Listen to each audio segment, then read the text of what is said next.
Hello guys, this is your friend Shinobi Nexus 2.0 and we are back with a new fanfic. Which is, what if Naruto was trained by Shikamaru, Asuma, Jiraiya and Kurenai, before the finals part 1. And if you enjoy this fanfic then please press the like button and subscribe to my channel for more fanfic like this. And now let's start the fanfic. Naruto calmly walked into the hospital despite having no love whatsoever for the place. It wasn't that the doctors didn't do their job whenever he was here or even the indifference they usually showed him, it was the smell and feel of the place. It reeked of disinfectant and death while feeling like several people were still there even after their bodies passed. Shaking those thoughts away, Naruto entered and was only mildly surprised to see his supposed teacher, Kakashi Hatake, there. Already guessing he was there for Naruto's teammate, Sasuke Uchiha, Naruto was merely going to greet him and check on the others. "Hey Kakashi-sensei." Naruto stated before being rudely interrupted by the man. "Sorry Naruto, but I'm going to be training Sasuke during the month. However, I've got an Ebisu to train you," Kakashi stated, not even looking up from his book, which was causing the nurses to twitch their eyes badly. Said instructor came over to the two while giving a nod to Naruto and Naruto merely raised an eyebrow. Yeah, I wasn't going to ask you for training Kakashi. I was just saying hi. As for Ebisu training me, I mean no offense but you're a sensor and tracking specialist and I'm not suited really for either of those. Because of that, I'll have to decline training with you and see about one of the other Jonin or Chunin for training since my so-called teacher couldn't bother to find me someone that suits my way of fighting. Although, do say hi to Konohamaru for me," Naruto stated, making Kakashi frown and Ebisu to nod with a smile before Naruto walked off to the patient rooms. Ebisu merely chuckled, "You're making a mistake not training that boy, Kakashi," Ebisu stated with his chuckle still going. Kakashi merely frowned. "Why? He's got no talent when compared to Sasuke," Kakashi stated, making Ebisu laugh loudly. "No talent? Kakashi, you're more blind than your handicap suggests. Not only does that boy have more energy and chakra than a quarter of our Jonin roster put together, but at the young age of 14 he could do both variants of the Shadow Clone Jutsu flawlessly. Jutsu, I remind you, that he learned by himself with no instruction or supervision. A Jonin and Cage level technique and he performs them flawlessly. On top of that, he's an Uzumaki and I can guess who his parents were just based on that alone. All that means he has more potential than possibly anyone else in the village and that's without his tenant being a factor. If all that doesn't show his potential, then you truly are blind," Ebisu stated, making Kakashi frown heavily. "That brat is weak and will never live up to his parents or Sasuke," Kakashi stated, making Ebisu frown, but it was someone else that spoke. "Is that so?" a voice stated, making them turn and widen their eyes at the sight of the person. "I think the Hokage would be interested to hear just what your opinion of my godson is," the voice stated with authority while showing his displeasure by grabbing Kakashi by the shoulder, hard. "Why wait, that's not what I meant," Kakashi tried to plead lamely but the person wasn't having any of it. "Tell it to sensei," the voice stated before disappearing with Kakashi while Ebisu merely released a sigh of relief, thankful that his opinion of Naruto had shifted after the incident with Konohamaru. After meeting Naruto, Konohamaru had gotten serious about training and had been progressing well. Granted, there were still times of him skipping out on lessons, but Naruto had helped Ebisu realize that Konohamaru had the right to enjoy his childhood before he was forced to grow up when he became a ninja. Ebisu would be a bit relaxed for now, but when the boy became Genin then he was going to become a teacher that would help mold Konohamaru into being a Hokage that surpassed his grandfather. Maybe Naruto would be both of those two. Training Ground 3. Later on, Naruto was doing some simple stretches while waiting for someone. After visiting a sleeping Hinata, a stubborn Lee, and a happily eating Choji in the hospital, Naruto was approached by an Anbu informing him that someone approached the Hokage about training him for the month and to meet him at this training field. So now here he was waiting and hoping the person in question wasn't going to be a lazy like Kakashi was. He got his answer as a man walked in looking like a kabuki performer and the kanji for oil on his head plate. The man merely walked up to Naruto and stared down at him, looking him over. Well, you're nothing overly impressive at first glance, but neither was my last student. The man stated, making Naruto's eye twitch. I'm Jiraiya of the Three Sannin. I'll be training you for the month, and depending on how you do in the exams, I may become your permanent teacher. The now named Jiraiya stated, making Naruto blink. No offense, but are you a more offense-oriented fighter? I'm not really a huge tactician, defensive, or outmaneuver kind of fighter. My policy has always been a good offense is more useful than a good defense. Oh, and if you know anything about seals, could you check my seal? Your former snake teammate did something to it. Naruto stated, since he didn't want his or Jiraiya's time wasted if Jiraiya's skillsets weren't going to match up to Naruto's style, and he wanted to remove whatever the snake did since his control felt out of whack. Jiraiya frowned and examined his seal before he cursed and quickly undid the overlapping seal, causing Naruto to launch back and tumble. Son of a bitch. I'm gonna kick you gray-haired bastard. Naruto shouted as he got up, only to pause at the face of Jiraiya, struggling to hold back some laughs. Not being able to take it anymore, Jiraiya released a loud rumbling laugh before patting Naruto's head. Oh kid, you remind me of your parents. Jiraiya stayed, making Naruto's eyes widen, but Jiraiya held a hand up to stop him from asking. Yes kid, I knew your parents and I'm sad to confirm that they are dead. Before you ask, I can't tell you about them, not because I don't want to, but because they left strict orders not to tell you till specific times. Jiraiya states, making Naruto stop whatever he was about to ask. Your mother is a secret till you are Chunin, and your father is a secret till your Jonin are deemed strong enough to handle things. Both of them were feared and respected shinobi, so with them gone there was too much of a chance of someone trying to kill you, so you couldn't become as strong as them, or kidnapping you to mold into their weapon. Jiraiya explained, making Naruto both happy and saddened. He was happy since his parents were such badasses and they didn't abandon him like a drunk asshole had insinuated. He was sad because not only was it confirmed they were dead, but he had to wait even longer to learn who they are. How come you know so much? Naruto asked, and Jiraiya smiled sadly before kneeling down in front of him. Because I'm your godfather. Jiraiya stated, making him widen his eyes. I know I didn't see you kid, but it was truly because I didn't have time to stop in and see you. I was in the village 5 minutes and then I was out again taking care of missions and duties to the village. However, I always left you gifts for your birthday and put money into your account whenever I stopped in. Jiraiya stated, patting his head while smiling sadly, and Naruto nodded with some tears in his eyes. Jiraiya then stood as Naruto wipes his eyes. Now, I want to make up for lost time and give you the training that Kakashi has obviously been neglecting. Jiraiya stated, making Naruto nod with a few tears in his eyes still. Alright, first we're going to go over everything Kakashi has trained you in, and then I'm going to give you a field test to fully see what you're competent in and what you need to work on the most. Jiraiya stated, and Naruto frowned. The only thing he's taught me is teamwork and the tree exercise. Even then the tree exercise was just him showing it once and then leaving me and Sasuke to keep trying it. Naruto stated, and Jiraiya had to fight back a scowl upon his face since Kakashi has been a sensei for almost 9 months and that was all he taught Naruto.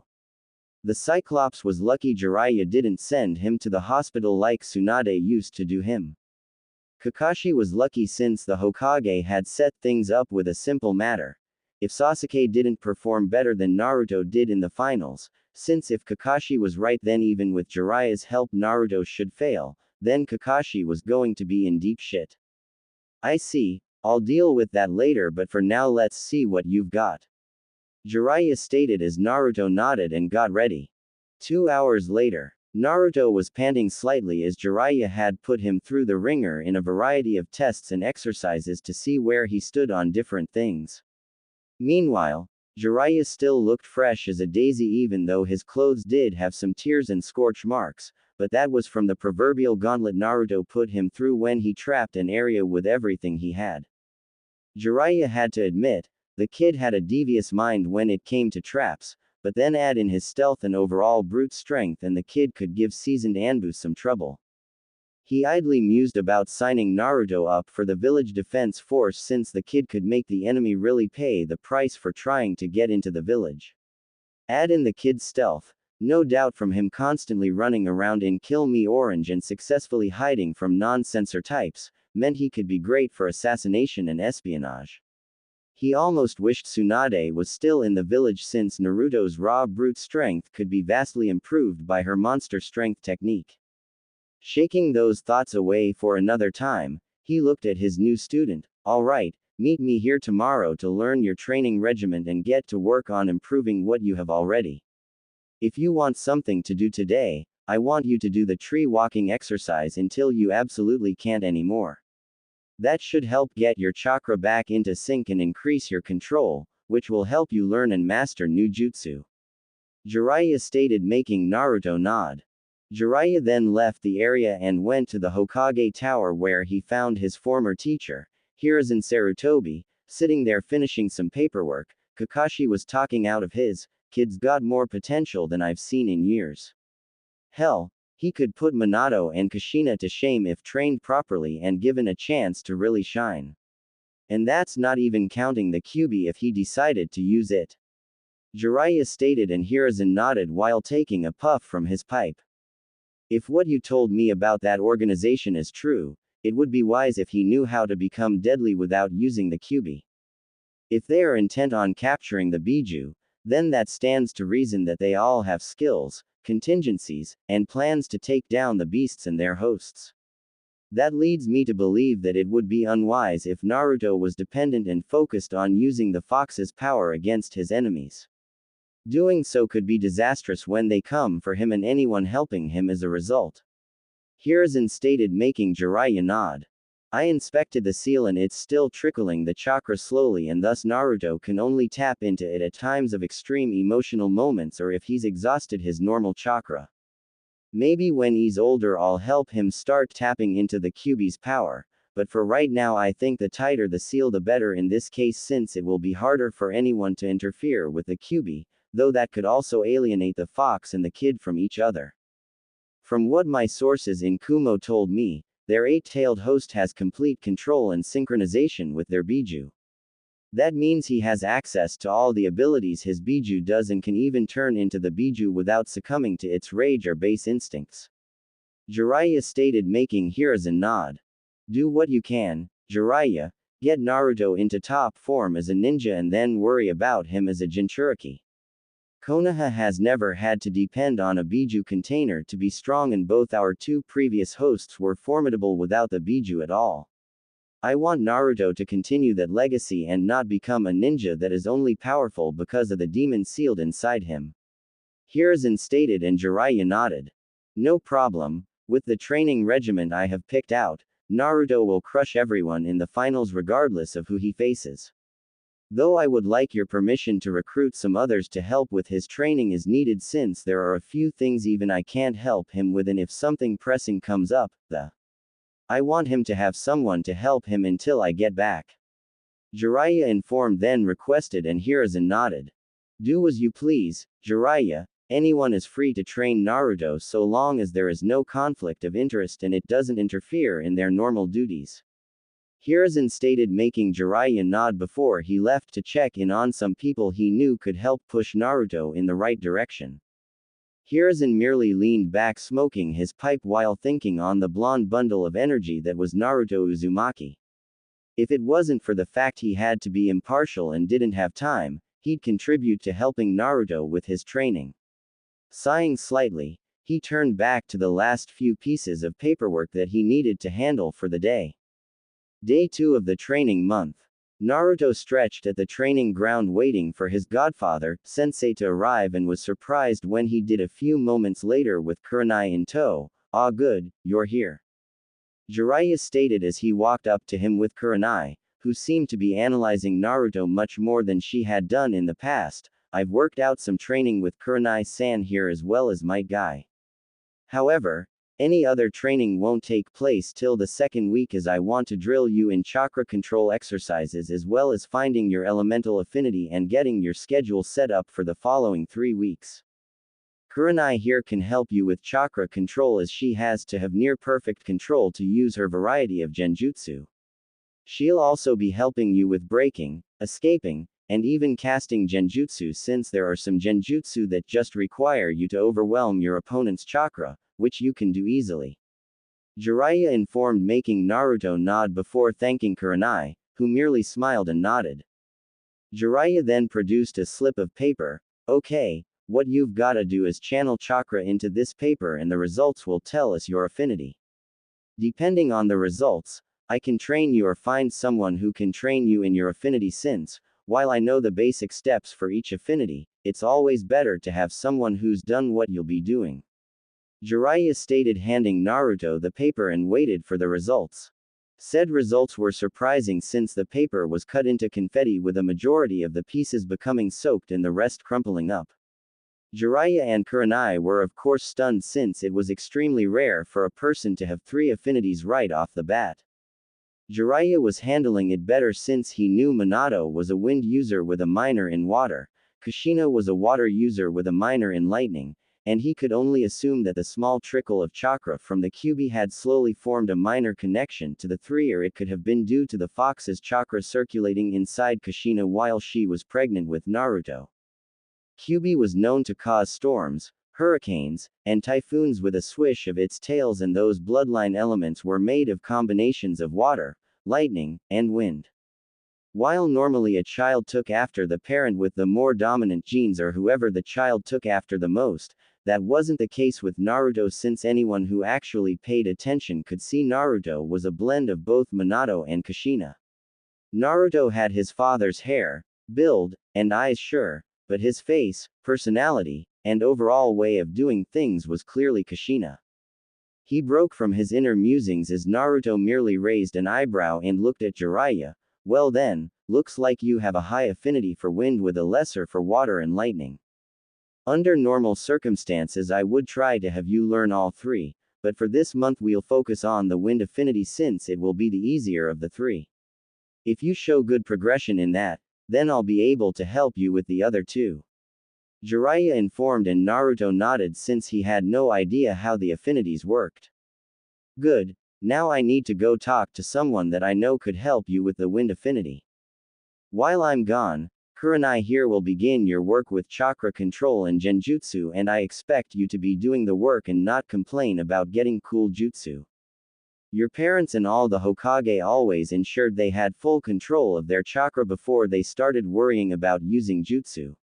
Even then, they never focused on flashy moves over what they could use for a variety of situations. A well-used substitution can be just as effective as any offensive jutsu. Jiraiya stayed, making Naruto frown, but he nodded nonetheless. Jiraiya knew fully well that basic jutsu could be lethal, since he had seen it with Sasuke's mother, Makoto, who made a name for herself using only shunshin, clones, and substitution. She'd use shunshin combined with substitution to move clones around confusing enemies, and even substituted with enemies so they ended up killing each other while she killed others. She never even used her Sharingan to fight, even after she unlocked it fully. Shaking those thoughts away, Jiraiya nodded to Kurenai before leaving in a shunshin. This left Naruto and Kurenai alone in the training ground. So what should I do first, Kurenai-san? Naruto asked, looking around as Kurenai was just looking at him. Before that, Naruto, I have something I need to discuss with you while Jiraiya isn't here. Kurenai stated, moving toward Naruto, who looked at her and then blushed, seeing how close she was. And what would that be? Naruto asked, making Kurenai smile as she pushed her chest out a bit. Well, I'm sure you recall how Neji treated Hinata in the prelims, correct? Kurenai asked, and then smiled slightly as Naruto stopped blushing and grew both serious and angry. Kurenai continued when he nodded. Well, I happen to care about Hinata as if she was my daughter, and I'm pissed at what Neji did. However, there's nothing that can be done due to the rules and vouchers signed at the Forest of Death. Kurenai stated, and Naruto nodded. Okay, And what does that have to do with me? Naruto asked and Kurenai smiled. Simple. While I can't do anything, you are not barred from such an action. Kurenai stated, making Naruto raise his eyebrows. Yes, with you as his opponent he can pay, though Hinata still wants to have him forgiven because she loves her family. With Jiraiya and others training you besides myself, your chances of beating Neji are practically guaranteed and you most likely won't break a sweat doing it. Hence why I wish to offer you a deal. Kurenai stated, making Naruto raise an eyebrow. A deal? He asked before Kurenai nodded and stood. Naruto blushed again as she pulled her dress down, revealing her perky and hardened nipples and then up, showing her scarlet thong covered. If you break Neji, and I mean doing everything you can to hurt him short of crippling or killing him, then you can have me. I will sign myself over to you as your servant, slave, concubine, whore, or whatever you want to call it. If you do this for me and hurt Neji for what he did to Hinata and knows never to do it again, then you can have me till the day one of us dies. Kurenai stated, moving her thong to show her pink. That is. Naruto stammered before he slapped himself. I would have done that from the start, you don't have to do this. Naruto stated, making Kurenai smile more. I know, but you would have simply fought him till he lost, but I want you to do more than that. I want you to beat him, hurt him, maim him, and anything else except cripple him or kill him, since I know Hinata will never forgive that. I want you to deliver a wrath upon him that not the Hokage, Hyuga clan, Fire Daimyo, or even Kami himself could stop from happening, to make sure he knows never to try to kill Hinata again. Kurenai stated with passion, anger, and ambition in her voice. Even still, I don't think you need to do this. Naruto stated before he blushed as Kurenai leaned in and kissed his lips. The blush was due to both the kiss and his front row view of her. I know, but first off, this is my way of thanking you and giving you an extra incentive. Second, you're a nice boy and will no doubt do many great things, which means I also benefit. Third, despite what I am offering, you're still resisting the offer, and even just looking at my chest is being avoided by you as you look at my face whenever one of us is speaking. Fourth, you'll also be helping me. She stated, making him raise an eyebrow at the last item. I'm tired of being hounded by dozens of men who just want to sleep with me and then brag about it. Most men don't respect kunoichi and think all we do is sleep with individuals before assassinating them. There's also the fact my apartment complex has been full of pigs, perverts, and assholes, so that's a problem. I'm fully prepared to serve you with my body if it is required, but that's mainly due to the fact I know you won't brag about it to every person willing to listen, you won't try anything if I say no, you're not going to treat me like some toy, and you won't make me sleep like some kind of animal or dress me as a whore to parade around. Kurenai stated, making Naruto blanch at the idea. Hell no. That'd make me no better than that Gato asshole in Wave, and I sure as hell will never become like him. Naruto shouted, making Kurenai smile. Kurenai then stood and covered herself again. So we have an agreement then? She asked, making Naruto blink before blushing again. I guess, if that's what you want. Naruto stated, making her smile before she kissed his cheek before standing and getting down to business. Good. Now we'll start with different chakra control exercises. Once I see which are either easy or hard for you to do, I'll have you work on the easiest methods, since they will help you get your control progressively better till the harder ones are manageable. Kurenai instructed, making Naruto nod. With Jiraiya. Jiraiya was currently with one Asuma Sarutobi, the only confirmed wind user left in Konoha besides Naruto, and was currently discussing some things with him. Forgive me, Jiraiya-sama, but wouldn't this be a conflict of interest? At the very least negligence, since I do need to help Shikamaru, even if I can only seem to help him with strategy and planning, since he's not willing to do much else. Asuma asked, then added, making Jiraiya shake his head. It's only a conflict of interest if you actively discuss Shikamaru's skills, training, or anything involving what he'd use in the exams, and same goes with Naruto's to Shikamaru. As for negligence, it would do Naruto good to try and learn some strategy by playing Shikamaru. Add in his shadow clones and you could have Shikamaru playing multiple opponents, which would make him have to think even faster and worry about different opponents at once. Jiraiya stated, making Asuma nod a bit. Okay, and with his clones I can work with him on his nature transformation while he plays Shikamaru, and the same could be said for, oh my god. Asuma stated before widening his eyes in realization, making Jiraiya nod. The kid can make hundreds of clones without breaking a sweat, and all that memory accumulation means he can build up months if not years of training within this 1 month, especially when he's motivated. Jiraiya stated with a smirk, and Asuma merely shook his head. Damn, kid's gonna be stronger than us all by the time he's 16. Asuma stated, suddenly feeling old, while the two shared a laugh. So we got a deal? Jiraiya asked, and Asuma nodded. A chance to help train possibly the strongest ninja since the time of Madara and Hashirama. Sure. Plus it would do Shikamaru good to play against someone other than me and his father. Asuma stated with a smirk, and Jiraiya nodded. Alright, I'll get together with you and the others. I plan to have help train Naruto, since I can guess how many other teachers have just decided to wash their hands of him in the academy, so he may need some extra help. Jiraiya stated, and Asuma nodded with a chuckle. If it were any other kid, I'd say you were trying to work him to death. However, considering his boundless energy and massive reserves, I think it would be easy to whip him into shape. We just have to get through his impatience and need to be doing something constantly. Asuma stated with a chuckle, making Jiraiya nod and chuckle as well. I have to ask though, do you plan on training him with it? Asuma asked, wanting to know ahead of time so he could have others stand down if the chakra from Kyuubi was ever felt. No, aside from the fact he's too inexperienced to truly use it, circumstances have made it clear to both myself and Sensei that it wouldn't be wise.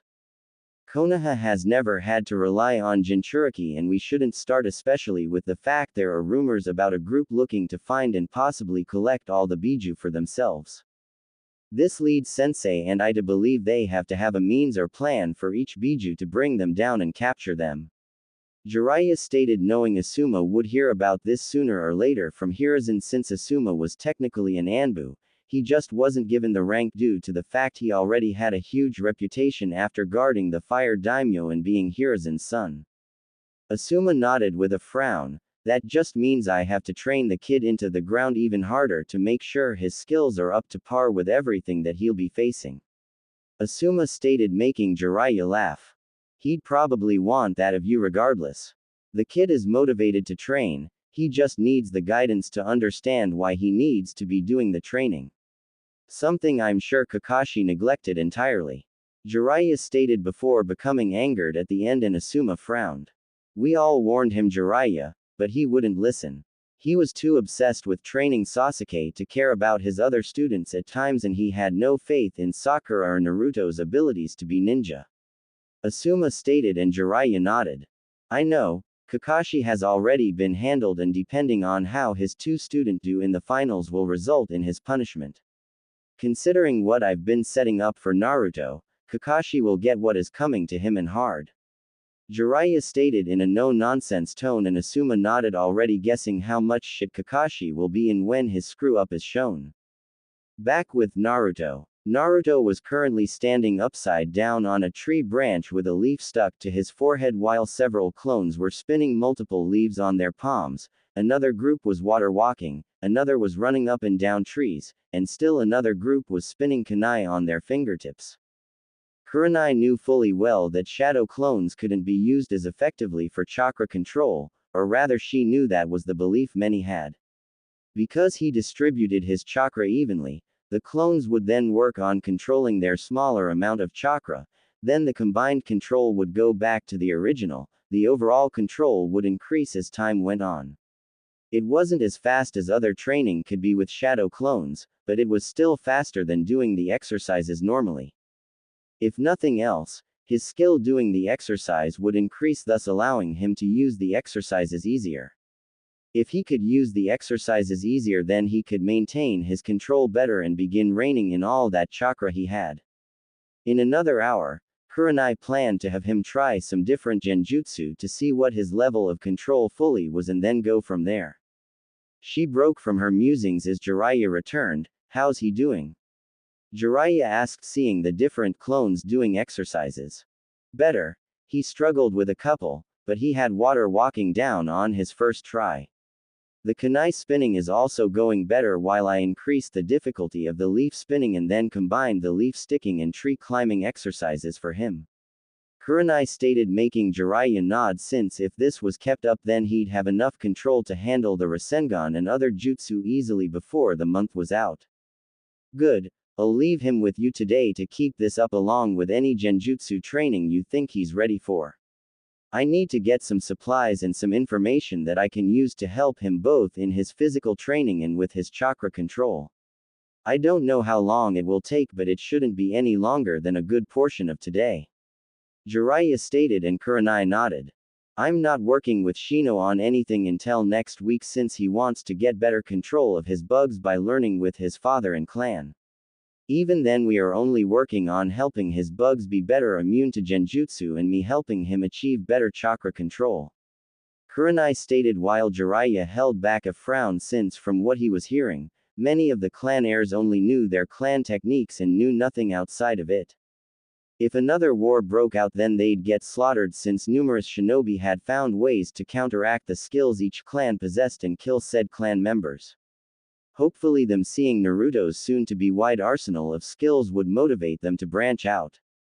Day 3 of training. Naruto stood in front of Jiraiya again, only this time without his jacket and shirt, while more of his clones were doing the chakra exercises. Jiraiya was sitting right now while having some ink and brushes handy along with some armbands, leg bands, and a waistband. Alright, I'm going need you to stay still while I do this. The seals I'm going to put on you will help with your training and with your control. The first seal are gravity seals, which will make your body feel heavier the higher the setting, while the second seal will lock your chakra to your body and strength. What this means is if you don't have your physical power balanced with your chakra completely, then you'll not be able to move. This will increase your concentration and how well you regulate your chakra. Granted, I'm not making it as strict as it should be, since you have some work to do before your physical power is as good as your chakra, but it will still work. On top of that, you'll also be wearing these bands that have weight seals on them to push your body even further. Jiraiya stated as he began drawing the seals onto Naruto, who was doing his best to wait patiently till Jiraiya was done. Naruto then put the bands on just as Jiraiya activated the seals, making him grunt as his arms and legs locked together and he fell face first in the ground with a loud thud. The gravity seals are set at ×3 gravity and the weight seals are set at 100 pounds apiece. Since muscles get stronger through tearing and healing, you can adapt to this much faster thanks to the QB healing you, meaning you can do this even faster than the other training regiments with the clones. Jiraiya stated before going over to a tree, sat down, and pulled out a few scrolls. Once you can move, give me 200 push-ups, sit-ups, squats, punches for each arm, kicks for each leg, laps around the training field, and then laps running up and down a tree. Jiraiya stated causally as he began reading and ignoring the string of curses his new student was spewing at him. A few hours later, had Jiraiya looking up and widened his eyes slightly to see Naruto doing the punches while drenched in sweat. He also noticed a couple bottles of water empty beside him and was glad his student wasn't so hard-headed that he ignored his body's needs. Jiraiya mused that if he could get the physical items done by lunch, then he'd treat the kid to ramen even if it would probably break his wallet. Sure, Naruto needed to eat other things, but if he was going to put this much effort and hard work into training, then Jiraiya could let the kid have his favorite food, even if it wasn't as healthy as it could be. Then again, there was veggie ramen as well as low-salt ramen, so that could be a way to start getting him to eat better. Shaking those thoughts away, Jiraiya returned to his reading concerning his various reports from spies, favors, and informants. The information concerning Suna mobilizing ninja was not something he liked, since he knew the Wind Daimyo was slowly strangling the village economically. It was only worse based on the fact that Orochimaru was here, which meant that his former teammate could have swayed Suna to attacking Konoha, since they were taking the Wind Daimyo's missions rather than Suna. adding in the fact that Suna's own Jinchuriki was here and it clear that Konoha needed to expect trouble. Jiraiya sighed slightly since he'd have to look into this personally, which meant he'd have to change up his plans for training Naruto and maybe have the others start pitching in sooner rather than later. It wasn't necessarily a bad thing, he just didn't want the kid feeling like he was being ditched again. He'd explain it to Naruto after the kid finished his physical exercises.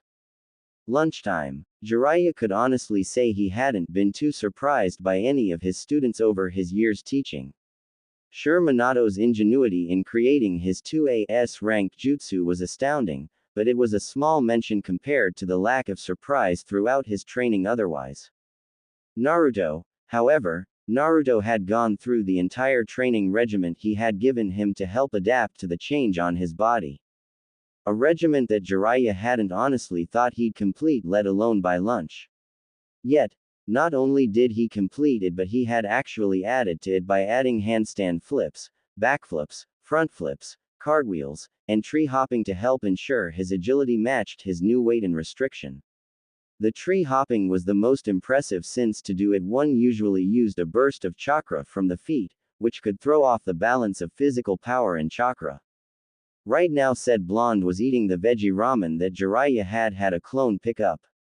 It took some doing, but Naruto relented after Jiraiya explained that it was due to Kyuubi's chakra was fixing the issues his body was receiving, that Naruto's body wasn't weaker than it was. This in turn slowed down any healing he would have received when in combat, and eventually his body would have built up a tolerance and then his body would feel the aftereffects. He also played to his ego with the fact that the fourth Hokage always talked about eating properly to keep in shape and ensure they were in top fighting condition. Of course, as soon as Naruto started eating it, he found he actually enjoyed it. He still liked pork ramen more, which Jiraiya could understand.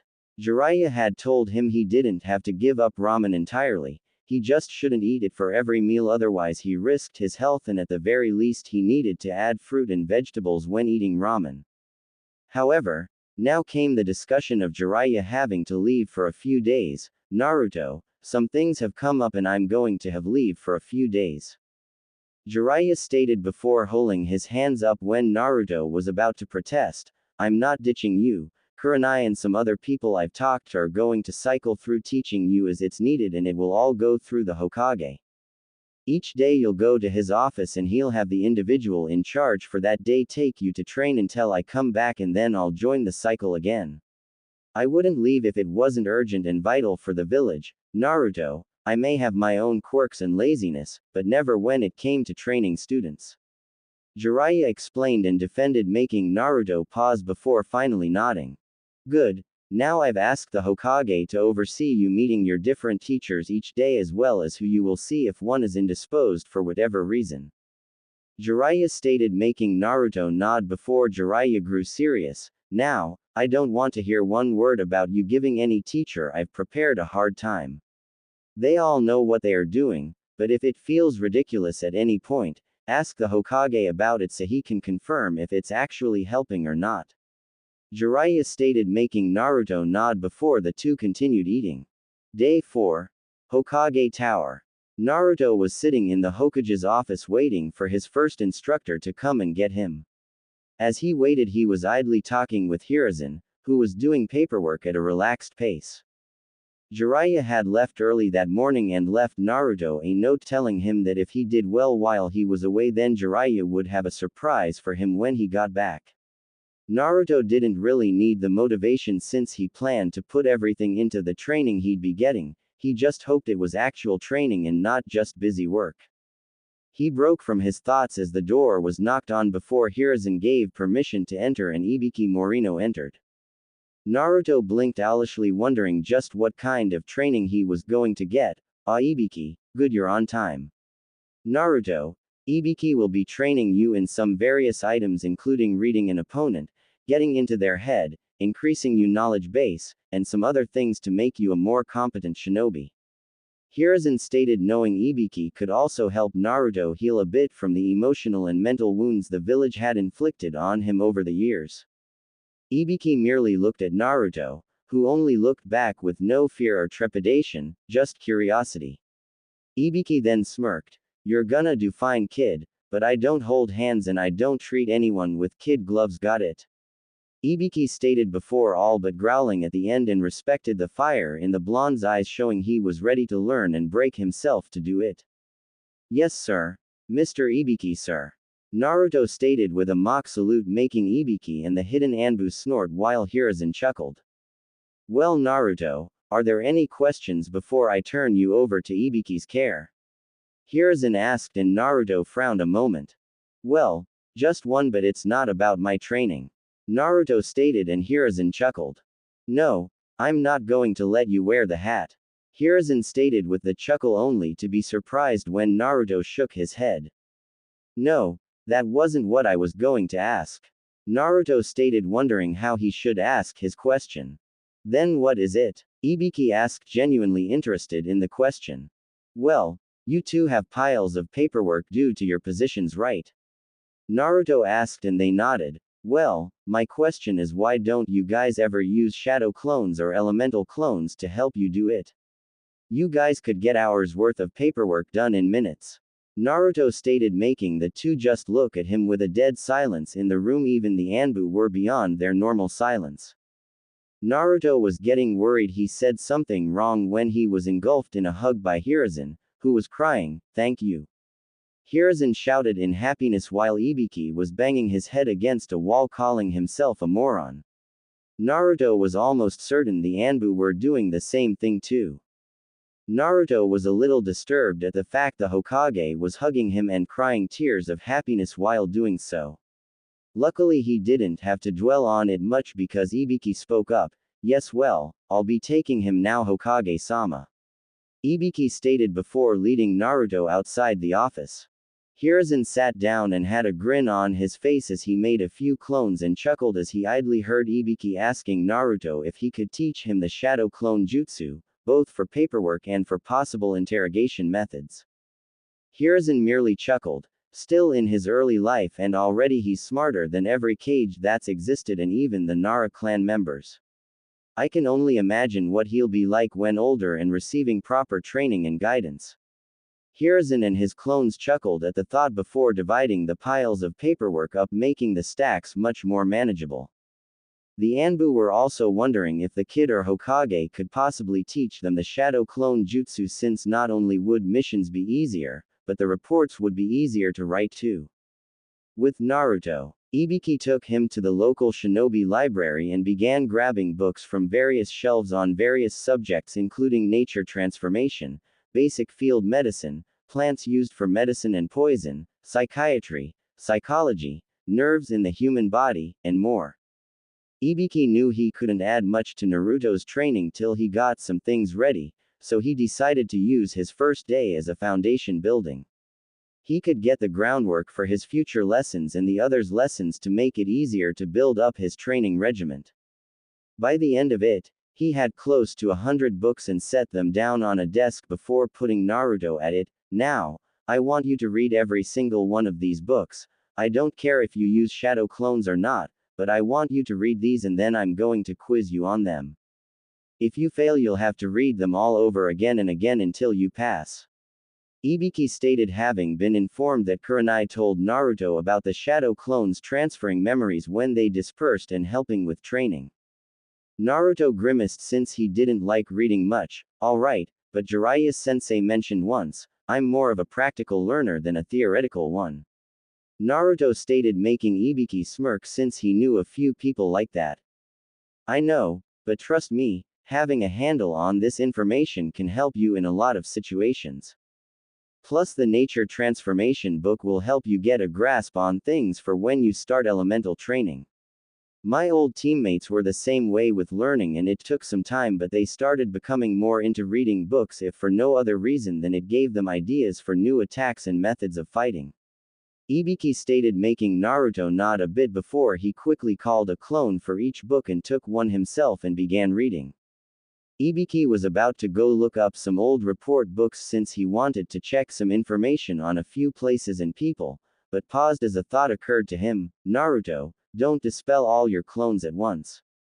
The backlash of information will either cause you to pass out or at the least give you a serious migraine. Ibiki stated, making the Naruto's nod before Ibiki went looking for the items he wanted. Hours later, Ibiki had been patient with Naruto, knowing that when dealing with an impatient person, being impatient was not the way to go. He had done well the first quiz in that he got 12 questions right before he had to read again. By the end of it, Naruto only had to read the books 3 times before he got through the quiz completely. It was actually impressive, since most would need to read all those books 4 or even 5 times before they could get through half the questions. He was also pleased to see Naruto sent a few clones to look for more books to read while Naruto himself stayed with Ibiki. Alright, you've got a grasp of the different basic knowledges and some of the advanced, now it's time for some practical work. Ibiki stated before he produced a stack of 5 folders. These are reports and analyses on 5 different ninja within the village that I know for a fact that you've met. Ibiki stated, and Naruto frowned. But just because I've met them doesn't mean I know them well enough to know who this is. Naruto stated, and Ibiki smirked. Tough. In the field you can't get to know your opponents through talking casually and the like, you'll have to analyze their behavior, speech patterns, actions, and anything else you can see, hear, feel, and so on. At the best of times we can have a basic profile of an enemy, and you will have to go off of that alone, such as any entries in the bingo books. Being able to get inside your opponent's head, knowing what they will do before even they do, being able to essentially control your opponent by making them act how you want them to, all of this can be used to your advantage. Ibiki stated, and Naruto nodded slowly. Good. Now, your job is to read through and see if you can decipher who each one is, and then defend your choice against me. I will do everything I can to convince you that you're wrong, even if I know for a fact that you are right. You have to get the argument in your favor and stay there. Ibiki stated, and Naruto nodded before taking one of the folders and began reading it. Subject exhibits a wild personality to cover pain from a betrayal. Regularly acts wild, crazy, and impulsive to cover the pain of loneliness, and wears clothing that draws attention, whether negative or positive. Competent in shinobi work. Subject tends to enjoy work a bit more than usually seen, and if not for the few friends the subject has, it could be a sign of mentally unraveling. That was part of the profile, as Naruto kept reading while mentally going over who he could have met that fit this profile. He noted that he fit a part of it, but the only person he could even remotely think of that fit this kind of thing was second Proctor Anko Mitarashi. He didn't know much about her, but if his read from this profile was correct, then he and her were similar in a few ways. Setting aside the current folder, he went to the next and read it over. Ibiki suppressed a smirk at that, since it meant Naruto had an idea of who was in that first file, but wanted to read the others to help raise his chances of being right. Identifying any of the folders was one less person he had to consider for the others. The drawback was that if he was wrong on any of them, then he'd discount someone who very well could fit perfectly. Ibiki was honestly curious about how he'd do. Day 5. Naruto sat in the Hokage's office waiting for his next teacher to come in. Yesterday had been eventful, since Naruto had gotten into some heated debates, arguments with Ibiki over who the first 4 profiles belonged to: Anko, Guy, Hiruzen, and Kurenai. The biggest came when Naruto argued that the last file was Ibiki's own, and Ibiki stood his ground in the argument to the point of threatening Naruto with being disqualified from the Chunin exams and being sent back to the academy if he didn't stop. However, Naruto persevered and called his bluff, since he'd need the Hokage's approval for that, and Naruto hadn't done anything wrong and had done just as he was instructed to. Consequences he damned. Ibiki could honestly say he'd never had anyone tell him to go himself and actually mean it entirely. It had made him laugh when he told Naruto he had passed another test, since he couldn't just go about being told he is wrong and just accepting it and seeing through deception, no matter how much it could be risky to disbelieve it. Ibiki did warn about doing such a thing to the Hokage, but Naruto also had to understand even people in a position of power can be wrong. However, proving them wrong could be just as dangerous as letting them simply be wrong. If lives were endangered, then he should speak up, but he had to be ready to accept the consequences of such an action. Naruto understood, and from there Ibiki began picking his brain on different ways to torture someone. He didn't like doing it, but there were missions where interrogation was needed and not planned. Naruto recalled the demon brothers and even the two thugs that went to kidnap Tsunami. If he had interrogated the latter two, then he could have learned that Gato was going to betray Zabuza, and thus he and Haku could have lived. Naruto shook those depressing thoughts away, since it wasn't going to do him or anyone else any good to dwell in the past. Who would voluntarily do that? A certain Cyclops, large gambler, fate-believing asshole, and half of Iowa suddenly sneezed violently while wondering who was talking about them. Anyway, Naruto had helped Ibiki as much as he could, including some simple things that Ibiki was surprised they had overlooked. By the end of it, Ibiki had offered him a place in the TI department if he ever wanted to vent or maybe even improve his psychological and interrogation skills. Ibiki did inform him he'd be getting a practical lesson in using it once he cleared some things with the Hokage. Naruto wasn't sure if he should be excited or worried about testing out these kinds of skills. At the here and now, he broke from his musings as the door opened and in walked Asuma Sarutobi. "Hey Dad, I'm here for the kid to train," Asuma stated to Hiruzen, who nodded and motioned Naruto to go with him. Naruto complied and followed Asuma as they went to the Nara household and found Shikamaru laying back looking at the clouds while 3 shogi boards were set up near him. When they got close, Shikamaru looked to them and raised an eyebrow at seeing Naruto. "Hey Naruto, hey Asuma-sensei, what's up?" Shikamaru asked with a yawn, making the two chuckle. "Well, I'm helping Naruto with some training during the month and figured it would do you both some good if you and he played shogi together. Naruto needs to learn some patience and strategy while you could use a new opponent, especially one that is unpredictable like Naruto. So while I'm training him via his clones, you'll be playing him and 2 of his clones, as it will let you learn to keep multiple strategies in play and beat more than one enemy at once," Asuma stated, making Shikamaru look surprised while Naruto merely shrugged and made a batch of 102 clones. This surprised Asuma while shocking Shikamaru. This is the same Naruto that couldn't make 2 normal clones. Shikamaru thought incredulously, since he could tell that the clones Naruto used weren't normal ones. That was evidenced against Kiba when the clones could actually hit him and not just phase through him. He decided not to dwell on it too much since it would prove troublesome, and Naruto normally was troublesome enough without adding more to it. Asuma merely shook his head in amusement. "Well, come on you lot, let's get to work," Asuma stated as he led 100 clones to a different area to train in wind release.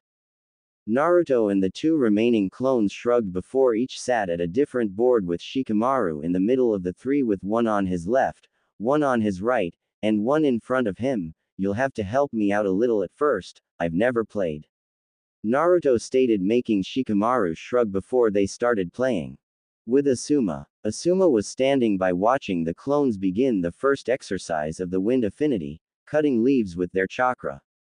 After he had shown what the primary attribute for wind was, via coating one of his trenching knives in wind chakra and then letting it cut through a boulder and 2 trees, Asuma began explaining that it was like splitting your chakra in half and then grinding the 2 halves together to make a refined sharpened edge.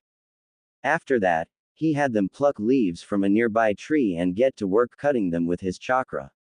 Asuma then told him he was to continue doing so until he could cut the leaf in half in an instant, since in combat he wasn't going to have time to focus and try to make the chakra begin doing what he wanted. He needed to have it get to what he wanted, needed quickly and effectively, which meant cutting the leaf instantly when he made wind chakra. Naruto and his clones took the challenge to heart, and Asuma was a little surprised when the kid was already getting a cut started on the leaf after 5 minutes. He would have been very surprised if not for the fact that Naruto told him he read up on nature transformation, and then there was the sheer volume of chakra Naruto possessed made it easier for him to just hit the leaf with a great deal of chakra. More chakra meant more friction, which meant more of a cut. However, the downside was that he was using way more chakra than he needed, but that was to be expected due to his reserves versus his control. From what Jiraiya informed him, Both he and Kurenai were working on that problem right now, and his control was better than it was since he was easily doing genin level exercises. The reason for that being a sign of progress is because genin exercises were designed for small reserves while the higher level ones were for larger pools of chakra or to add even further refinement. Naruto could do the Jonin and Anbu exercises due to his astounding reserves, thus a genin level 1 was like trying to direct a raging torrent of water with a pebble. The added benefit of the nature exercises was that they were a form of chakra exercises in themselves. So the more progress Naruto made on the leaf-cutting exercise and the other ones, the better control he'd have overall. This kid, he's going to be deadly and powerful when he's older. If he can do this kind of training level now, then I can only imagine what he'll be doing once he gets his chakra under control and grows up a bit more. Asuma thought, knowing full well that Naruto's biggest limitation right now was his lack of control, and it was a limitation that was quickly being taken care of like it should have been when Kakashi was teaching him. There was also the fact Naruto was still growing and had yet to hit full maturity. When he reached adulthood, his chakra and skill could surpass the first Hokage when he was in his prime. He idly wondered when Jiraiya would start teaching him jutsu, since Asuma could easily add onto it with quite a few wind jutsu. Shaking those thoughts away for later, he decided to voice something to Naruto. Naruto. He called, making the 100 blondes look at him. When you've each cut a leaf, come to me and wait for permission before dispelling. I don't want the original to pass out from exhaustion because groups of you decided to dispel when finished. I'll have you each dispelling at intervals so the backlash won't hit as hard for you or the original. Asuma stated, making them nod. Yes, sir. They chorused before going back to work, making Asuma chuckle a bit. He idly wondered how Shikamaru was doing with Naruto. With said lazy genius, Shikamaru could honestly say that Naruto was indeed every bit as troublesome as he thought he was.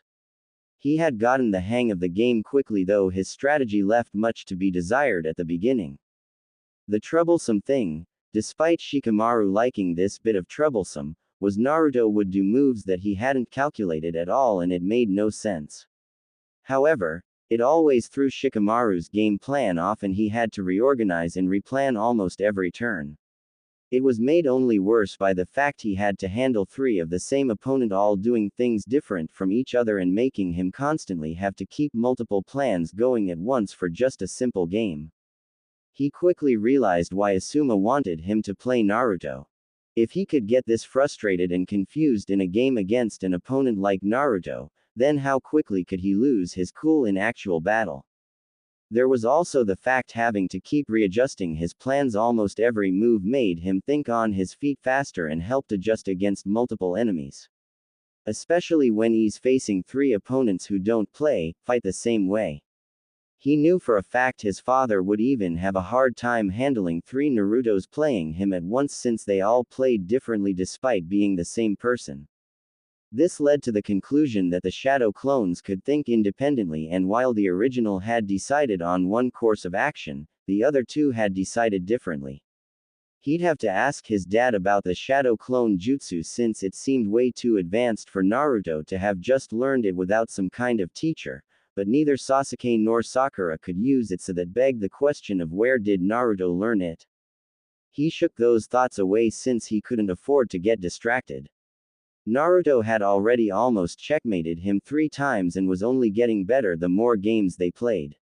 It was both annoying and fun, since he actually had to try to win instead of just doing the normal sluggish playing that he did against Asuma when they played.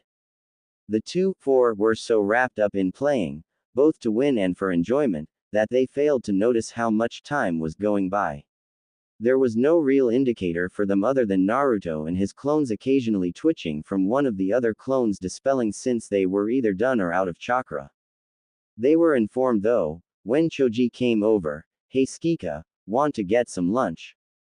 Choji asked before seeing Naruto. Oh hey Naruto, you can come too. Choji stated, waving while Naruto waved back before taking his turn. Choji, knowing that games Shikamaru played didn't usually take long, sat down on the side and merely watched. He was actually surprised to see Shikamaru lost quite a few pieces along with Naruto since Shikamaru usually owned anyone besides his dad at shogi. It took another 10 minutes before the 3 games were over. Shikamaru had won, but any observant person would see that it wasn't a hands-down victory but a hard-fought one. With that said and done though, Naruto had his 2 clones pop and then waited a moment before some of his other clones popped. Asuma will be here in a minute, he's just managing my clones into groups to dispel before coming here. Naruto stated, making Shikamaru shrug and Choji to be confused. Asuma's helping me with some training for the month, so I sent a batch of clones with him to train while I played Shikamaru. Naruto elaborated, making Choji blink. What good does sending the clones do? Choji asked and Naruto smiled. Because the shadow clones are solid, whatever they learn or experience I get the memories of. Thus using them I can cut training time down quite a bit depending on how many clones I have doing the training. Naruto explained, making them widen their eyes. Wow, that sounds handy. Do you think you could teach me? Choji asked and Naruto frowned while scratching his head. I can't teach you one version because according to another teacher it takes way too much chakra for the normal person, even the Hokage couldn't use it. The other I might be able to, but it would be draining since apparently you need Jonin level reserves to make even one. I'm just lucky since I naturally have a ton of chakra in me, which I'm told comes from being an Uzumaki. Naruto explained with a shrug, making Choji deflate slightly while Shikamaru was curious now. How can someone still in their teens have that much chakra? If it takes Jonin reserves to make one and Naruto can easily make more than 100, he'd have to have more chakra than a good portion of the Konoha shinobi roster put together. Shikamaru thought before Asuma entered the clearing. So let me guess, barbecue. Asuma stated and chuckled when Choji gave him a look that said, of course. As if it could be anything else. Hey Asuma, do you think Choji could learn the basic shadow clone jutsu? I was telling them why I sent clones off to train with you and Choji seemed interested. Naruto asked then explained as they walked to one of the better Akamaiki restaurants. Asuma frowned. Unfortunately, no, he can't right now. His reserves aren't high enough yet and making one could cause him to pass out along with the clone. Asuma stated, making Choji slump his head in defeat. Choji, you need to find a training method that helps you and not the one that helps Naruto. While I'll admit, using shadow clones to train can be useful, if you can't make enough of them to really matter then you're just tiring yourself out. What Naruto may have forgotten to mention or you failed to realize is that all the exhaustion, stress, pain, hunger, thirst, and other negative things get sent back to the user as well. Naruto can take it better since he has stamina and endurance in spades, since as you've seen he can outlast and outrun Anbu when needed. If Naruto wasn't the way he was, no one would let him train like he is. Asuma explained and reasoned, making Choji frown and nod. Okay. Though still it would be cool to do that even if it's just for during really hard training. Being able to cut the time down for it would be awesome. Though I think Shikamaru would just end up playing shogi with his clones or watching the clouds with someone who can sympathize with him fully. Choji stages with a chuckle while Shikamaru honestly didn't think that idea was all bad. He'd never do it, of course. It'd be too much work to get his reserves high enough that he could make a clone. Arriving at the restaurant, the four saw Ino already at a table relaxing and raised her eyebrow at seeing Naruto. Naruto. What are you doing here?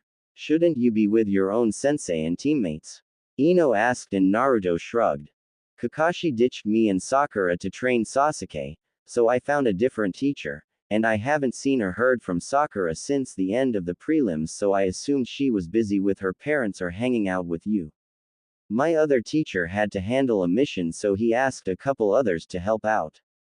Today was Asuma's turn, so I trained with him while playing Shikamaru in shogi by using shadow clones. Naruto stated as they sat down. Isn't that a conflict of interest or cheating? Ino asked with her eyes narrowed and Naruto shook his head before Asuma could answer. No, it's only a conflict of interest if Asuma tells me or Shikamaru what the other is training in. And it's only cheating if I was spying or Shikamaru was spying on the training. Since I was technically with Shikamaru helping the both of us with strategy and patience and Asuma isn't telling either of us what the other is doing when we aren't together, there's no issue. If Shikamaru or I choose to tell the other what we are training in, then it's our own fault if it is used against us later. Naruto stated calmly as he looked at the menu, making the four blink at his intelligent and thought-out answer. There's also the fact it's unlikely Shikamaru and I will end up fighting each other anyway, so there's no real advantage to knowing. Naruto stated, making Choji and Ino raise their eyebrows in curiosity. Why's that? Choji asked and Naruto chuckled. Because for me to be in a position to face Shikamaru, I have to beat Neji, which I will, and then beat either Sasuke or Gaara. Though fighting Gaara is more likely because of Kakashi. For Shikamaru to be in a position to fight me, he'd have to beat either Temari or Dosu and then beat either Kankuro or Shino. Since Shikamaru isn't that highly motivated, my guess is he'll have his first opponent in a spot to be defeated and then give up. The second most likely option is he beats the first opponent just so you and others will give him a break about what he did for the month, and then give up against the next opponent. Naruto stated, having improved his analytical skills by working with Ibiki and clone spamming his reading. It was also for this reason that his mind felt that he was missing something that he should have noticed, but he couldn't for the life of him think of what. He then looked back at the group and saw Ino and Choji blinking owlishly at him. Wow, Naruto really has been working hard since the academy. Choji thought, seeing the change in his friend since their days causing mayhem at the academy. Ino was a different matter entirely, as this really the same knucklehead that could barely get through the academy. When did he change so much? Ino thought while remembering her first surprise when he beat Kiba. Granted, it wasn't smooth or skillful, but Sasuke's wasn't either. Her second surprise came in him being so angry over what Neji did and then even swearing a blood promise to win against him. It was both cool and kinda romantic when she thought about it. Shaking those thoughts away, they all gave their orders and just talked peacefully. As they ate, Naruto noticed Ino was barely eating anything. Ino, why aren't you actually eating? Naruto asked curiously, since both Jiraiya and the health books he read stated you needed a steady amount of food and nutrients to stay healthy and train. The males groaned slightly. Don't bother Naruto, we've all tried to talk her into eating more and she won't listen. Asuma stated, making Ino puff her cheeks out and glare. Well Naruto, I'm on a diet to lose some weight. She stated, only for Naruto to look at her in confusion. Why? You're not fat at all and you can't get much skinnier without harming your body and taking away from how pretty you look now. Naruto stated while making Ino blush a bit at the unintentional compliment. You need to eat and keep your strength up in order to train, since not eating takes away your stamina and will make your body start eating your muscle to keep the nutrient levels up. That can in turn make you vulnerable in a fight and cost you or a teammate their life. If you're worried about gaining weight, then just balance it with hard work training so you'll gain muscle instead of fat. Naruto stated, since it was the truth. I don't want to get bulky or fat though. Ino protested and Naruto raised an eyebrow. Have you seen any kunoichi that are bulky or fat? Naruto asked and Ino opened her mouth before closing, since she really didn't see any kunoichi like that. Actually, all the kunoichi she had seen all had bodies she'd kill for and assets that would make any guy's head turn. Plus they had skill and power to back up their womanly bodies instead of being scrawny or uptight like several civilian women were. See, if you're that worried about it, then why don't you ask some of the veteran kunoichi how they balance food and training? Like Kurenai Yuhi, Anko Mitarashi, or even your own mother. Then you'll have someone to give you advice and help you stay in shape without starving yourself. Naruto stated, making the other three males blink, wondering why the hell they hadn't tried that argument. Ino frowned in thought for a few minutes before she nodded. Alright, I'll do that. Thanks Naruto, she stated with a smile, which Naruto returned. Asuma merely smiled and shook his head. That kid does it again. Changes someone without fully realizing what he's done. And if my eyes aren't fooling me, I think my blonde student just gained a bit of a crush on my temporary student. Asuma thought while noticing Ino still having a bit of the blush Naruto caused earlier on her face. Asuma could only hope that Ino would take her training seriously now and not be at risk when they took harder missions in the future. Day 6. Naruto was once again within the Hokage office, only this time he had arrived even earlier than the previous 2 days. The reason why was because Hiruzen decided to do something to help Naruto by teaching him politics, economics, diplomacy, and some of the school subjects that Naruto was lacking in. He made a mental note to have a little sit down with the different teachers of the academy. There was a strict policy of just letting a child go through the academy knowing they were struggling with some subjects and then doing nothing to correct it. He knew the head of the academy didn't have an issue with Naruto. The woman had been there a long time, including when the academy once taught the basics of sealing, so she knew fully well the difference between the item sealed and the item holding said seal. Hiruzen had had many meetings where the head had showed various complaints that Hiruzen had to put down from teachers and parents wanting Naruto banned from the academy or at least from being a ninja. It was both infuriating and saddening. The sad part being there were so many stupid people in the village. Anyway, Hiruzen was doing this since thanks to Naruto's revelation about getting through paperwork, Hiruzen was more relaxed and had more free time. One would think he'd be spending time with Konohamaru, but the boy had started the academy and Hiruzen wasn't going to get in the way of that despite the temptation being there. He wasn't worried about Kono's status getting him any favors or pulled punches since he was sure the teachers knew better. Especially since he made it clear to all the instructors that if they showed favoritism towards Kono in any way, then there would be hell to pay. Back to the point though, Hiruzen could do this since it wasn't showing favoritism, as Naruto wouldn't be using these skills in the finals, so there was no unfair advantage. Even if someone complained, Hiruzen could simply write it off as payment for a service Naruto performed for the Hokage and the village. It also reminded him that he had yet to pay Naruto for that unofficial mission in regards to him not only saving Iruka's life, but also protecting the Forbidden Scroll and capturing a traitor. Even if he wasn't technically a shinobi yet, Naruto had performed 3 services for the village, with 2 being of critical importance. He'd think of some way to repay Naruto later since it was almost time for his next teacher to show up. Naruto, your next teacher will be here soon, so make a batch of clones that can stay here and keep learning while you go train. Hiruzen stated, knowing that Naruto's talent with shadow clones meant he could do multiple trainings at once. Naruto nodded and made 3 clones for each set of work before sitting and relaxing until the door opened. Standing there was Might Guy in his usual attire and his smile. Ah, Naruto-kun, you're here already. Excellent. You're blazing with flames of youth. Guy stated before exclaiming loud enough that the windows rattled. Yeah, sure. I take it you're helping me with speed and taijutsu? Naruto asked, making Guy nod with his nice guy pose.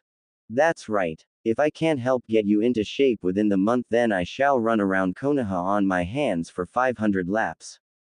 Guy stated with his pose still in place. Whatever motivates you and makes you stronger, Guy-sensei. Naruto stated, making Guy smile further, if possible, before he led Naruto to the training ground he picked for this. Hiruzen merely watched them go with a foreboding feeling about him. One of the clones saw it and spoke. Don't worry, Gramps, Guy already promised Jiraiya-sensei that he wouldn't try to put boss in a green spandex suit like him and Lee. The clone stayed, making Hiruzen sigh in relief before he turned to helping the clones. Training Field 52. Guy stood across from Naruto, who decided to forego his jacket since it wouldn't be helpful right now, and looked at him intently. Alright, now do you have a preference for taijutsu or have learned any taijutsu styles? Guy asked, and Naruto shook his head, making Guy frown. I see. Well, the benefit of that is you can learn one style easily since there will be no conflicting stances in your mind. Guy stayed, making Naruto sigh in relief since he thought it was going to be a big problem. Alright, since Lee and I specialize in the strong fist style, it would be best not to have you learn that right now, as it would put you at a disadvantage against Neji. He's seen myself and Lee training and using it too many times for it to be fully effective. Guy stated, knowing there was nothing wrong about stating an obvious fact like that. With that in mind, you and I are going to have a spar so I can get a feel for your preferred fighting style and then help you from there. Guy stated, making Naruto nod before taking his own form of ready stance. Later, Guy could honestly say he had never been as out of breath as he was right now. What Naruto lacked in precision, speed, and technique, he made up for with a lot in raw power, determination, and stamina. Not even Lee had as much raw strength and determination when fighting, and that was saying something. Guy knew fully well that Naruto was wearing weights and gravity seals, but still, the way he fought with everything he had and kept going after being knocked down or away was something else. As for the style to train him in, Guy was definitely training him in the strong fist at some point. While the different lotus techniques were probably not going to work for him, the basic style of fighting would fit him perfect, especially with his speed increasing steadily. For now though, there were a couple of styles that would fit Naruto, and one stuck out as the best option for him to increase his skill and help him in the long run. Alright Naruto, I've seen enough. Guy stayed, making Naruto relax and take some calming breaths. Naruto isn't even breathing heavily yet and we've been fighting for a good 3 hours. Guy thought before shaking those thoughts away, I've got a style that should suit your needs both currently and in the future. The only issue is I'm not well versed in it, so I can get you started and help you with it, but can't fully train you in it. Guy stated, making Naruto frown in confusion. I may be a taijutsu master, Naruto, but that doesn't mean that I've mastered every style there is. It just means that when it comes to taijutsu, I am very hard to defeat and that I've mastered at least one style. Guy stated, seeing Naruto's frown and making Naruto nod. Now, since I can't fully teach you the style I have in mind, I am going to teach you a style I know very well that can help set the groundwork for the style. The reason being that they are very similar to each other, but one relies more on speed and deflection while the other is pinpoint accuracy and power in the hits. Guy informed and then elaborated on, making Naruto nod again. Good, now the style we will be starting with is the Ichani fighting style, and upon getting the hang of it will set the groundwork for the Wing Chun style that I believe will be of use to you even if it doesn't fully fit your style of fighting. Guy informed, causing Naruto to get a fire in his eyes that told Guy that the boy intended to master them both. Part of Guy actually believed he could too. Alright, let's first get you comfortable in the starting stance. Guy stated as he began instructing Naruto on the different forms of Ichani that he can work towards, as it was based around giving options and different characteristics of fighting for their user. The user also had to be able to endure attacks too, since sometimes the best way to strike an enemy is to let them get a hit in before making them pay for said hit.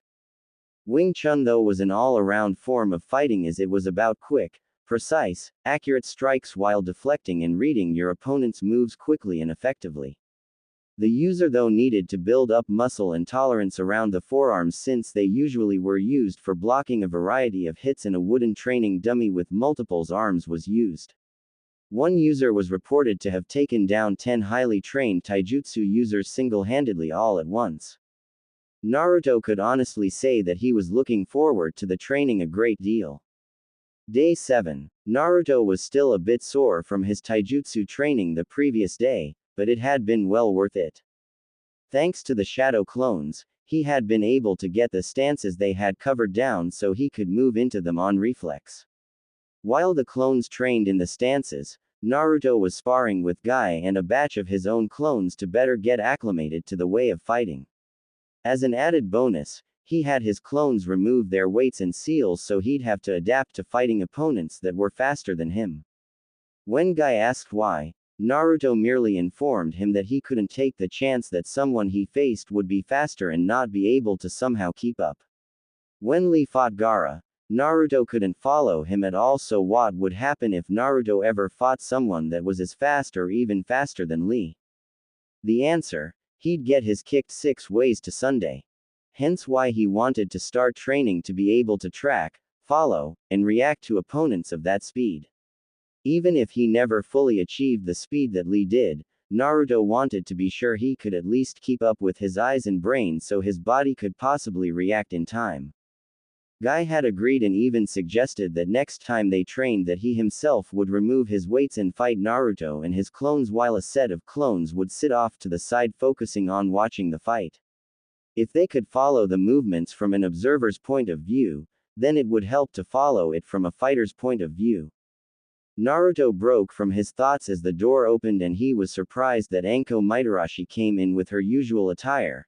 "Come on kid, I got 3 weeks to help whip you into shape and I'm not going to waste a minute of it," Anko stated, making Naruto quickly follow her, leaving a chuckling Hiruzen behind. Naruto was idly surprised as they were back at the Forest of Death. "Listen up kid, I'm gonna be helping you with accuracy, agility, my own style of taijutsu, poisons, quick herbal remedies, and fighting unfairly. We're ninja, that means we sneak in, slit our enemies' throats, and then sneak out. If you want honorable or the like, then become a samurai or challenge someone to an honor duel, otherwise you play and fight to win always," Anko stated, making Naruto nod as he stood straighter. "Good, now I plan to work you to the bone and I better not hear any whining or complaining about it or I'll send you to the hospital faster than you can say Hokage," Anko stated, and Naruto nodded again with a fierce look in his eyes that actually impressed her. "Okay, first up is agility training, which is easy, you're just gonna have to dodge," she stated with a sickly sweet smile as she started throwing kunai, senbon, and shuriken at Naruto, who yelped before dodging and weaving through the sharp metal instruments of death and pain. The whole time Anko just kept her smile and laughed viciously at him. 3 hours later, Naruto was panting slightly while his clothes were a bit cut up and torn in some areas as Anko was smiling at him, pleased with both herself and him for doing so well since she didn't draw more than a few drops of blood from him. The few times she didn't throw at him, she'd attack in taijutsu using her flexibility and agility to attack him at different angles. Naruto looked at his clothes and frowned. "At this rate I'm going to need a bunch of new clothes," he thought, since the training was slowly killing all of his clothing and dwindling it down to near nothing. He broke from his musings as Anko spoke up. "Not bad kid, I've seen Jonin do far worse than you did and you didn't even have any real warning. At this rate I'll have you able to dodge almost anything," she stated with a sickly sweet smile that made Naruto sweat drop a bit. However, a thought came to his mind that also reminded him of something concerning Kabuto, Anko-sensei. Naruto started, making Anko freeze and look at him in surprise, which confused him. "Sensei?" Anko asked in confusion, and Naruto shrugged. "Well, you are teaching me, aren't you? Should I not call you sensei?" Naruto asked, and Anko blinked before shaking her head. No, it's fine, just never had anyone call me that before." "Anyway, what did you want?" Anko asked, and Naruto blinked before speaking. "Well, I was just wondering why you have the smell of snakes around you exactly. Is it because of the forest or is it something else?" Naruto asked, making Anko stiffen slightly and turn away with a saddened expression. "It's because I have the snake summoning contract. Something my bastard of a former teacher let me have before he betrayed me in the village." "Why do you ask?" Anko stated bitterly before looking at Naruto questioningly with a slight undertone of anger. "Well, it's just you're not the first that I smelled the scent of snakes on. There was that creepy guy Orochimaru in the Forest of Death, then the Sound Team, and then another Leaf Shinobi, but I guess it could have been if he was hanging out with you," Naruto stated, making Anko tense a bit at the first mention, narrow her eyes at the second mention, but she was confused on the third. "Who was that?" Anko asked, since she was around a few people but no one ever mentioned smelling of snakes. "That guy Kabuto Yakushi," Naruto asked, making Anko frown. "I've never met or interacted with the guy," Anko stated, making Naruto frown. Well, if he didn't get the scent from her, then he had to have gotten it from, oh shit. Naruto started thinking before widening his eyes in horror. "What is it, kid?" Anko asked with a frown. "Anko, was your teacher Orochimaru?" he asked frantically, making Anko nod. "Then we need to get to Gramps now. The village could be in trouble." Naruto stated, and Anko frowned before quickly grabbing him and using a shunshin to get to the tower quickly. Hiruzen, of course, was surprised at Naruto and Anko appearing in his office. Anko, Naruto, what's wrong? He asked, seeing Anko looking serious and Naruto looked frantic. Gramps, I think Orochimaru has a spy in the village.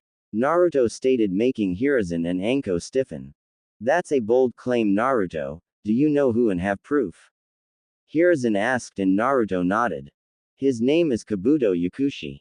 Ever since I've been working with Ibiki-sensei, I've started going over people I've met to have a read on them inside my head, and something kept sticking out about Kabuto that I couldn't place until I talked to Anko-sensei.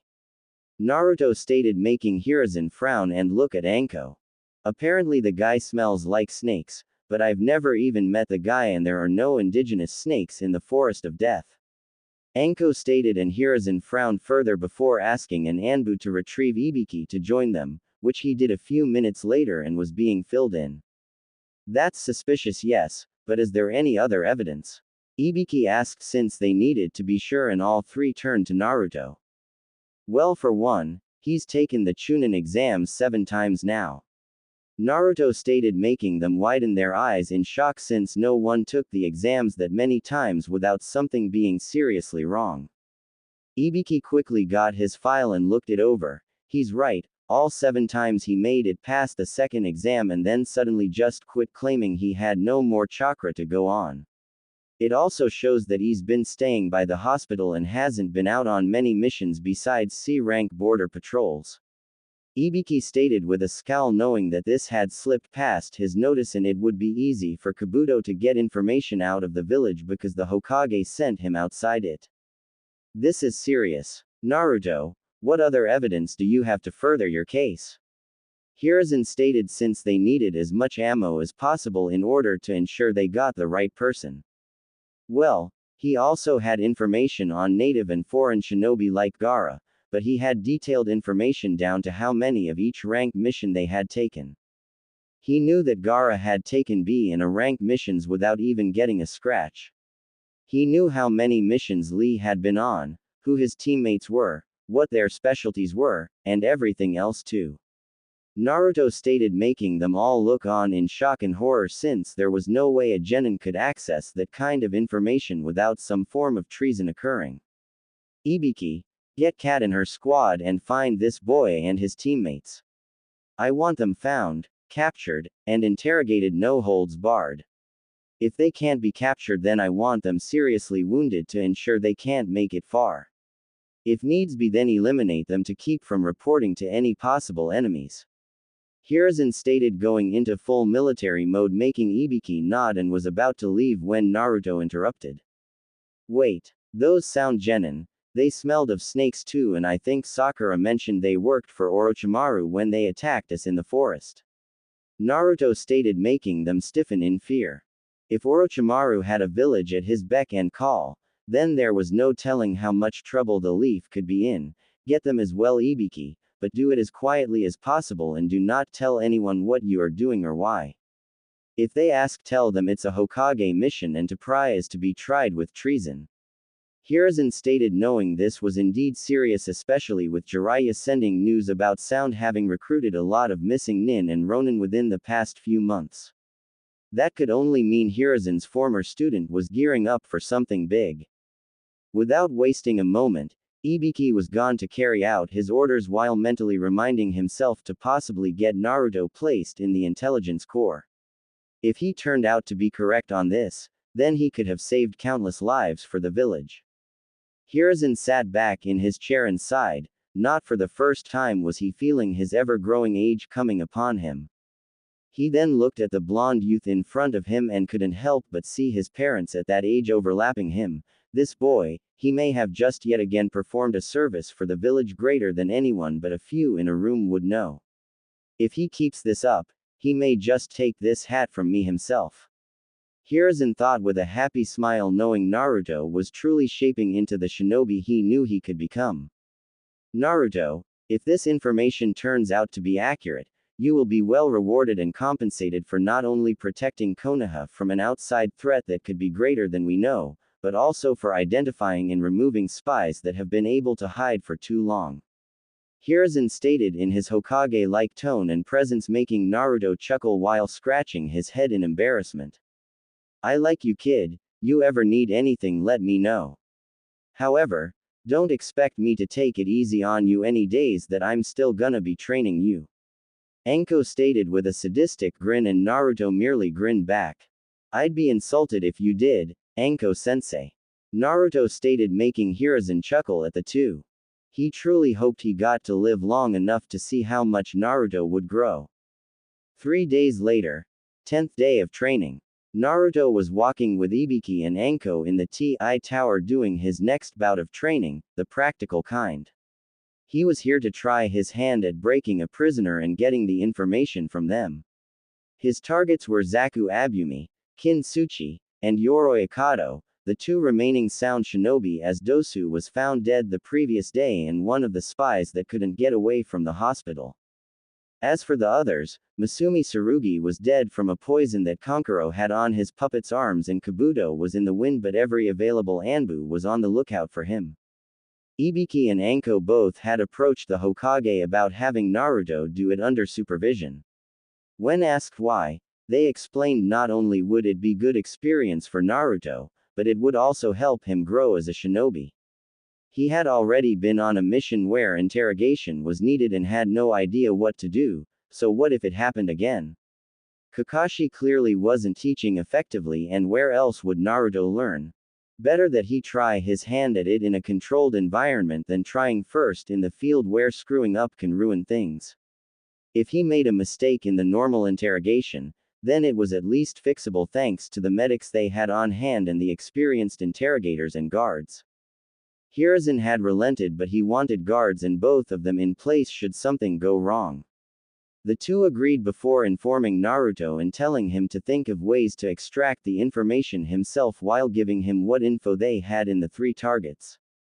Ibiki and Anko made it clear they weren't going to help him in getting the information, and he had to think of the ways to interrogate them himself. He had agreed and spent the previous 2 days thinking of what he could do to them and what would be most effective against each person. Of course, Naruto's main job was to extract information and get details on what Orochimaru was planning, since it wasn't hard to deduce it was going to take place during the finals for the Chunin exams. While breaking one would be enough, there was the likelihood that each only had a piece of the plan, so having the 3 different accounts would help get a better idea of the whole plan. However, regardless of if he failed or not, it was good practical experience for him. He then stopped at a room where Yoroi was tied down to a chair, and Ibiki let him in before closing the door.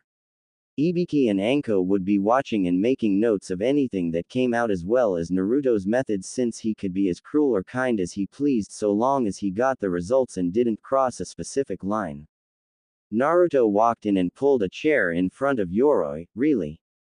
Out of everyone in this piece of shit village that they could have sent, they sent the loudmouth ninja wannabe from the Chunin exams. Yoroi mocked before he was forced to turn his head as Naruto backhanded him, making him lose a few teeth. You don't talk unless I ask you a question, Naruto stated coldly as he sat in his chair in front of Yoroi. Now let's make something clear. You're a traitor to my village, which means I have carte blanche to do whatever I please to get you to talk, and I know how to do so while being painful about it, Naruto stated, knowing that he had to be serious and cold right now since the safety of the village was at stake. Now, you're going to answer my questions about what Orochimaru is planning, and before you say you're not going to answer, Naruto stated before stabbing Yoroi in the foot, making him yell in pain. Naruto then placed his hands on the arms of the chair and looked at him. I will get the information from you, whether you decide to cooperate with me right away or not, Naruto stated before Yoroi started chuckling before laughing as he grabbed Naruto's wrists with his hands.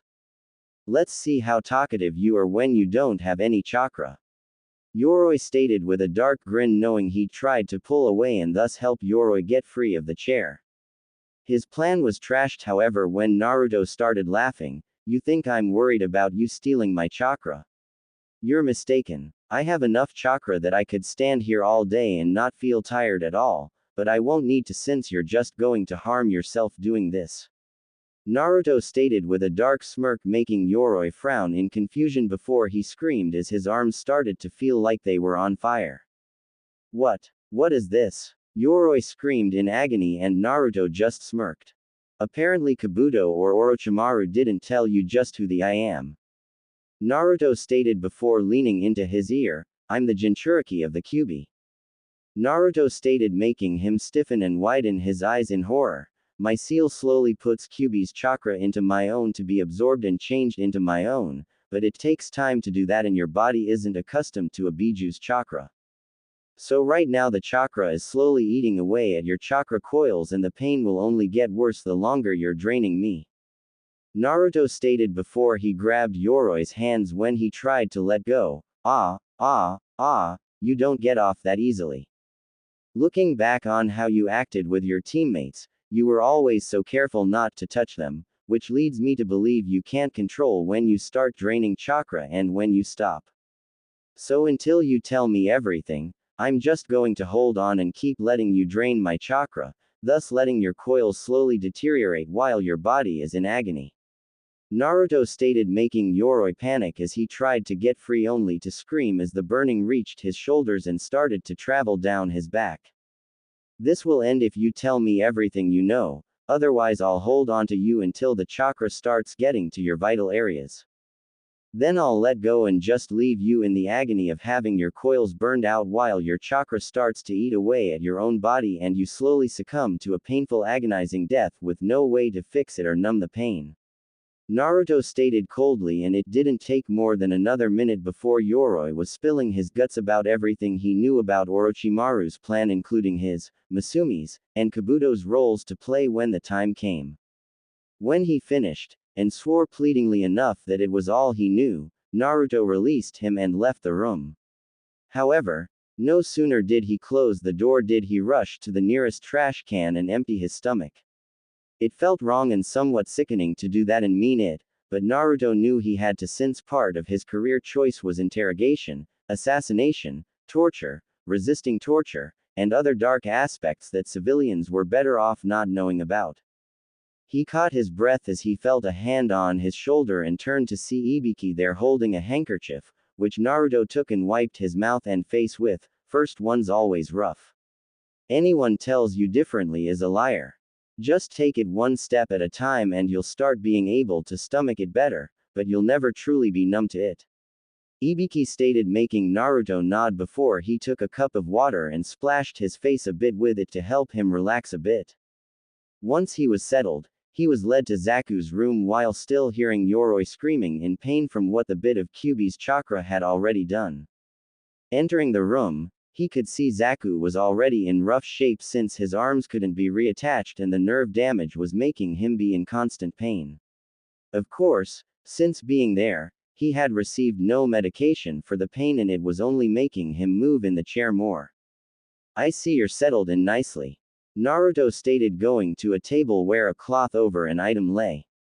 You, Konoha trash. Zaku snarled before hissing in pain at the movement causing his stumps to hurt. Yeah, save the tough guy act for someone who cares. Let's just cut to the chase of things, shall we? I know you work for Orochimaru, I know he has something planned concerning the finals of the Chunin exams, and I know he sent your team to test Sasuke after getting the curse mark, meaning you were just cannon fodder for him.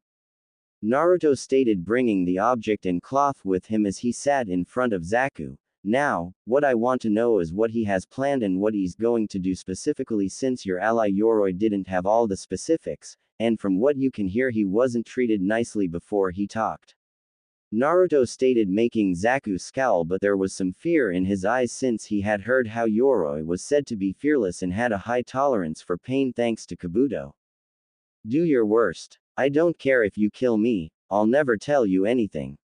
Zulu stated, making Naruto chuckle before laughing. Kill you? Oh no, I'm not going to kill you, that would be too merciful. Naruto stated before looking darkly at Zaku. No, I'm going to use this for some of it. Naruto stated, removing the cloth, making Zaku's eyes widen since it was Dosu's melody arm. You bastard. You killed Dosu. Zaku shouted before grunting as his stumps flared up. No, I didn't. Apparently he had a bone to pick with Suna's Jinchuriki and died because of it. Naruto stated, making Zaku stiffen since he knew who that was. But back to your troubles, we've studied this and know the basic workings. What I'm going to do with it is connect it to your chair so that every time you move it will send a chime that will not only cause excruciating pain, but will make your brain start making the nerve endings flare up, causing greater pain. Naruto stated, making Zaku pale slightly. Then I just want move, you. Zaku shouted and Naruto merely smirked. Who said that was all there was to it? Naruto stated, making Zaku resist the urge to gulp. The whole time this is set up, I'm going to be having one of our specialists cut off the rest of your arms, then your toes, your feet, then your legs, then we'll take your eyes, your nose, and your tongue. But not your ears. Oh no, that wouldn't do.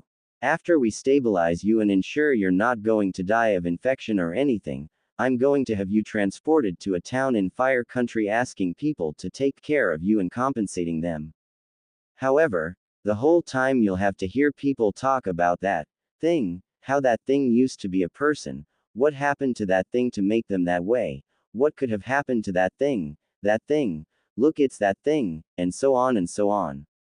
I'll have a ninja come by to check and see if you want to talk, and if not we just move you to a new town where you'll have to hear it all again and again, since I can use this little trinket to make sure you hear every single detail and word spoken about you, but you'll never be able to do anything about it. Then, once you've broken and told me everything, will I be merciful and kill you, but if the info is wrong or becomes useless then I'll leave you like you are for the rest of your life as you drive yourself mad hearing everything. Naruto threatened, making Zaku pale considerably while looking sick at the thought of that. Needless to say, Zaku quickly spilled his guts, figuratively, as being in prison was better than that. Ibiki took down everything since Anko was, well, I think I'm in love. Anko shouted with hearts in her eyes. What she had witnessed was so cruel, sadistic, and unnecessarily brutal that it made Anko's heart skip a few beats and her body to heat up. She'd definitely be spending time helping Naruto now, if only to see if his stamina related to other matters too. Ibiki merely sweat dropped and kept writing down the information. Right, maybe keep taking the information since we need to know everything. He stated, making her pout before she started writing down things too. Within 10 minutes, Naruto had all that he needed and left Zaku to stare at the melody arm in fear since it could still be used to inflict some pain just for the hell of it. Now it was Kin's turn, and Naruto had an idea, even if it was a bit unorthodox and maybe a tad perverted. He honestly didn't like to hurt women that couldn't fight back, so he went with the other form of torture. Entering the room, he held down a blush since unlike the other two, Kin was in her underwear, which were both black and showed her budding figure, and nothing else. The reason being because kunoichi typically had more areas to hide things with than males did. He also idly noted that she was a C-cup. Looking up, she snarled at him, already guessing he was her interrogator torturer. I see they made you comfortable. Naruto stated before going and grabbing a tray covered by a cloth before moving to sit in front of Kin. Do your worst, pervert. I can take pain and torture. Kin stayed, making Naruto shrug. Torture will happen, but it's not gonna be painful. Naruto stated, making Kin stiffen and narrow her eyes. You bastard. I'll bite my own tongue off before I let you rape me. Kin stated before she was slapped hard and helped by the throat. Kin looked up and shivered in fear, seeing the dark look in Naruto's eyes as well as them flashing red for a second.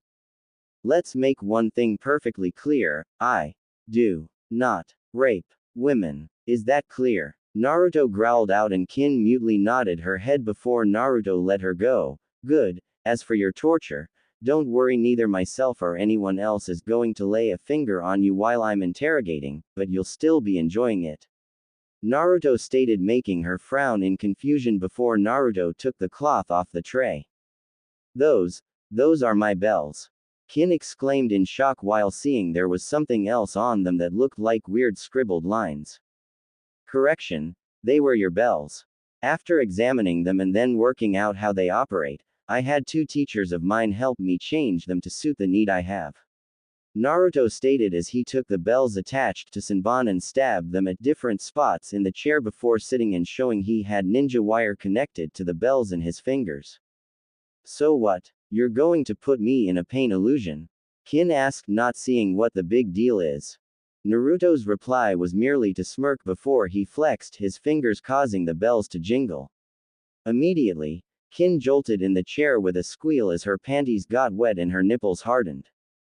Anko and Ibiki were both surprised at the reaction since they didn't know what Naruto had planned, just that he did in fact have a plan. What was that? Kin panted as her whole body was hit with a wave of pleasure the moment she heard the bells ring. Oh, with the help of my teachers, I reversed the effects of your bells. Instead of pain, they give pleasure by taking some of my chakra and sending it to your brain via sound waves. It's only hitting you even harder since it turns out, my chakra is actually a body stimulant close to that of an aphrodisiac, so it has even greater effects on women.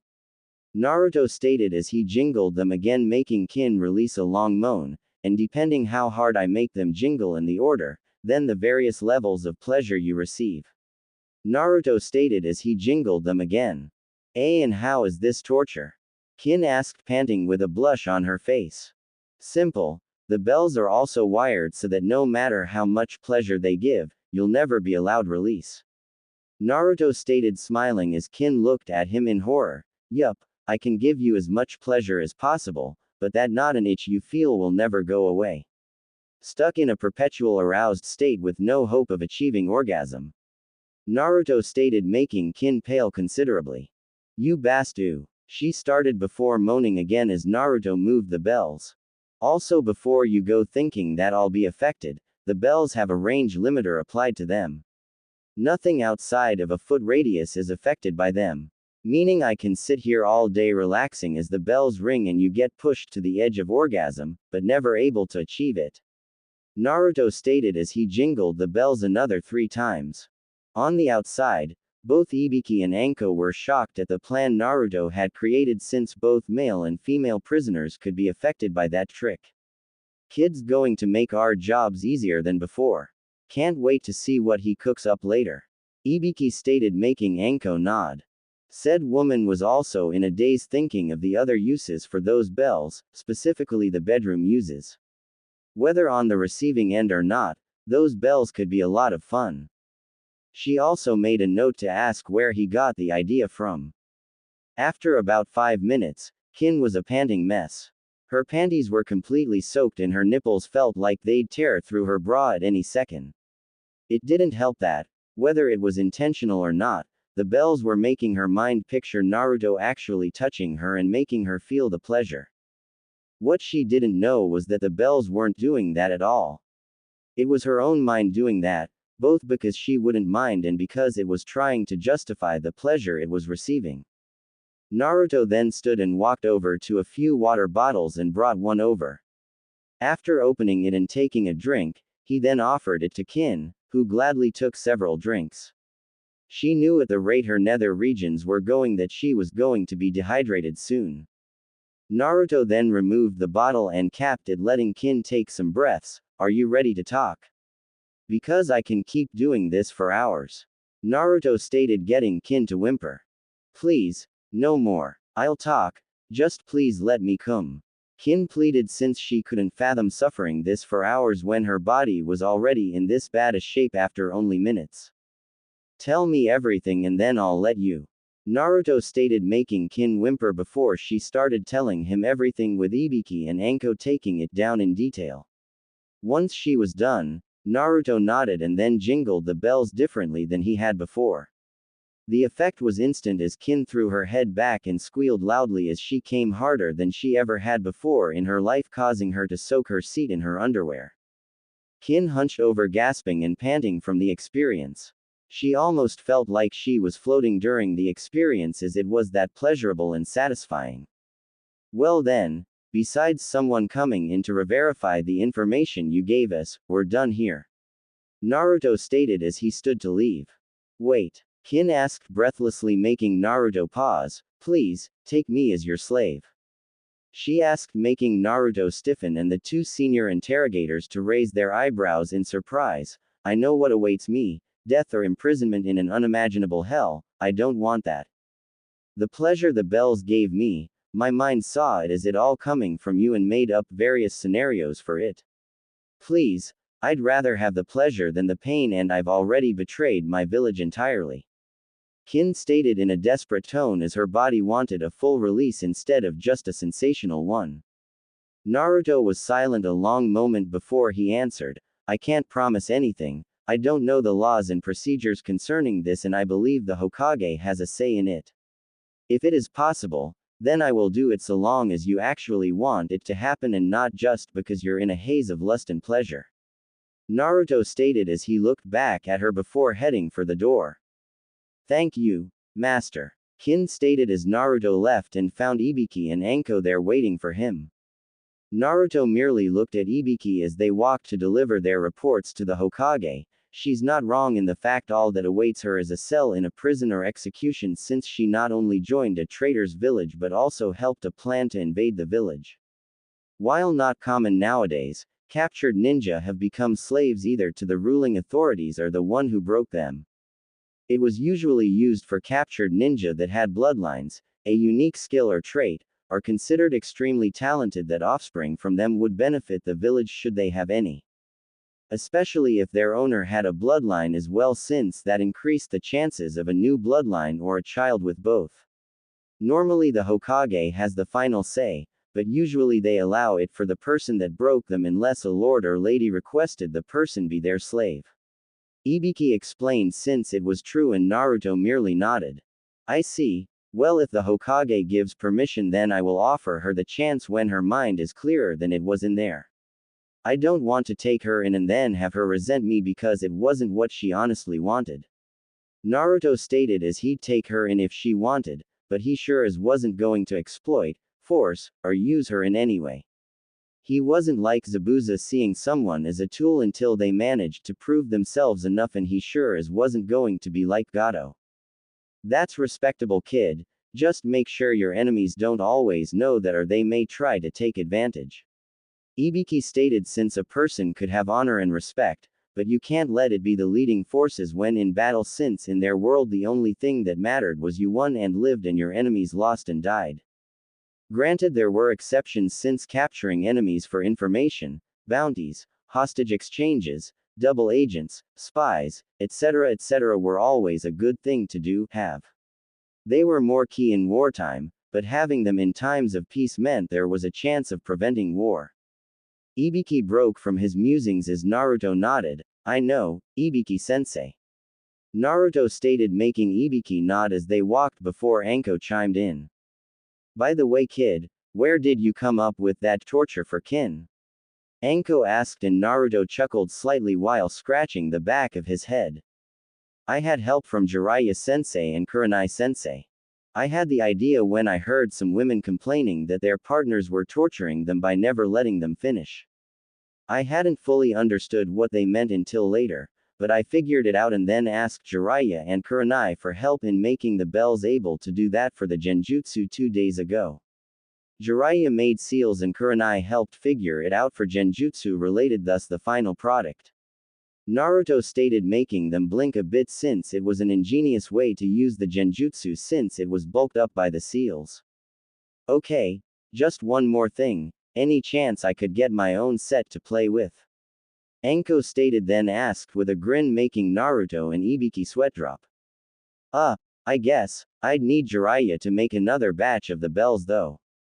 Naruto stated, making Anko grin as they entered the office, seeing Hiruzen and Jiraiya there. The three then lost all relaxation and faced the Hokage seriously. Sir, we have a serious problem. Ibiki stated before they gave the three detailed reports on the matter at hand as well as the situation Naruto just found himself in. By the end of it, Hiruzen looked and felt a decade older. I'm seriously getting way too old for this shit. Hiruzen stated, getting chuckles from the others. You could always hand the hat over to me now, Gramps. Naruto stated with a grin, making Hiruzen chuckle. Sorry Naruto, while you are indeed improving and getting closer to that goal, you are still a ways off from getting the hat. Hiruzen stated, making Naruto pout slightly, getting more chuckles from the group. Hiruzen then straightened himself and grew serious. Regardless, I want all Anbu recalled to the village and heavier patrols. I also will want extra members disguised around the nobles and civilians. Jiraiya, the snake summons will be your primary concern. Hiruzen ordered, going into full Hokage mode. Jiraiya nodded. Got it, but I'd also like to enlist Naruto and his clones in setting up a trap field outside and inside the village. The kid nearly took my head and my arm when I tested him in trap making, and I can only imagine what he'll do if we give him better supplies.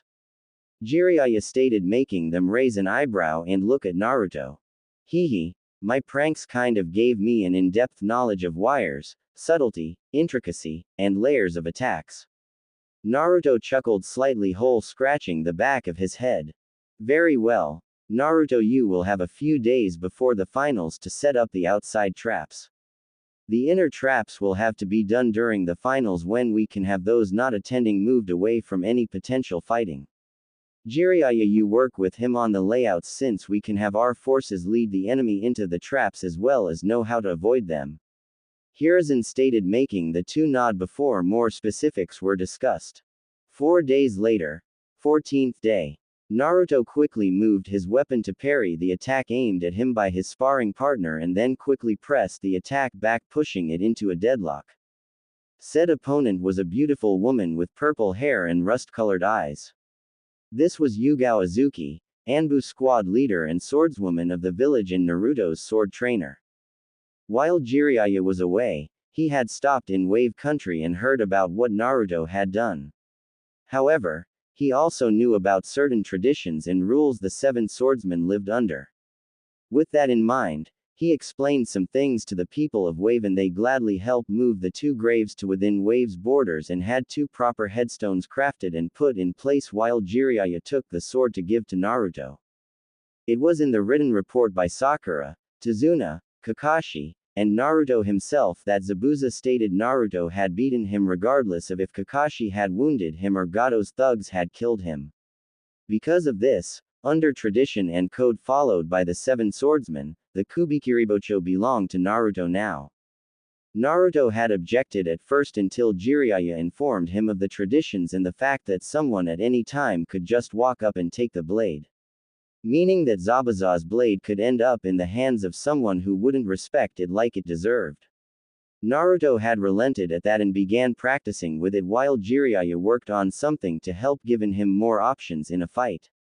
Which partly led to the current situation, as Jiraiya had a seal engraved into the blade to allow it to shift in size.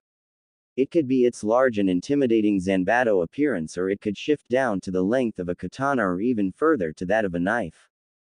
This was for practicality as well as usage, since if Naruto was in a tight corridor or in close proximity to allies, then the sword would be near useless, but if it could change size, then he could use it regardless of the setting or situation. The one thing Naruto had requested with the seal was that the weight of it wouldn't change unless he put some chakra into it. He didn't want to risk losing it while in the short version to an enemy, but if the shortened blade still weighed the same, then it would be hard for an enemy to steal it. Plus the added bonus of swinging it while light, then increasing the weight upon contact, would be hard to match and fight off. Which now leads us to here and now with Naruto training, sparring against Yugao when she wasn't on duty. Yugao had been happy to train Naruto since few ninja had a weapon of their own, let alone took up the sword. She also hadn't had an apprentice before, and from the reports the Hokage was getting, she wasn't sure if there was someone better than Naruto to have as an apprentice. The first day she had him perform stances and basic swings before having him do them over and over again till he could do them on near reflex, which wasn't hard because of the shadow clones. After that she started helping him with more advanced attacks and forms, leading up to now with them clashing blades on near equal ground. It was nearly equal since Naruto had the strength and speed, but Yugao had the experience, finesse, and mastery of the weapon on her side. As usual though, the battle was proving to be too close for either to get a significant advantage over the other. Yugao could handle his attacks better, but Naruto could power through hers, making them nearly evenly matched since Naruto still had stamina to spare while Yugao would get winded soon. The two finally called it a draw and sat down taking a breather. You've improved a lot, Naruto. To think less than a week ago you could barely handle the sword and now you're fighting me to near equal ground. Yugao stated, though there was more pride than jealousy since Naruto was essentially putting years of hard work into his training through the shadow clones. He just happened to get the payoff faster than people normally did. Thanks, Yugao-sensei. That means a lot, but I couldn't have done it without you. Naruto stated, knowing that it could sting someone's pride a bit to see someone younger rising to their level quickly, but the fact that said person was their student helped ease the blow. How goes your other training? With the event coming up, I haven't had as much time to hear about it. Yugao asked, knowing they weren't supposed to mention the invasion and only call it the event, knowing people would think it was the Chunin exam finals. It's going good. I'm working on cutting water with my wind now under Asuma sensei's teachings, while he also has had me start working on making a cutting edge over weapons. He's also been helping me with strategy and planning by having me play against Shikamaru more. Gai-sensei says I'm progressing well with the Ichani fighting style and should be able to start the basics of Wing Chun soon. Kurenai-sensei has helped me get my chakra under much better control while also helping me with breaking from genjutsu, and we're trying to find a genjutsu that could fit me better since the basic illusions are still being overloaded when I try them. Ibiki-sensei has been helping me grow my knowledge base while also teaching me how to get information both directly and subtly. Anko-sensei has been helping me improve my agility, aim, and knowledge of points to hit for pain, death, or incapacitation, as well as escaping traps. Jiraiya-sensei has been helping me with strength, speed, sealing, control, patience, and ninjutsu. Naruto stated since it meant a lot that he was getting help from so many people to make him into a better shinobi.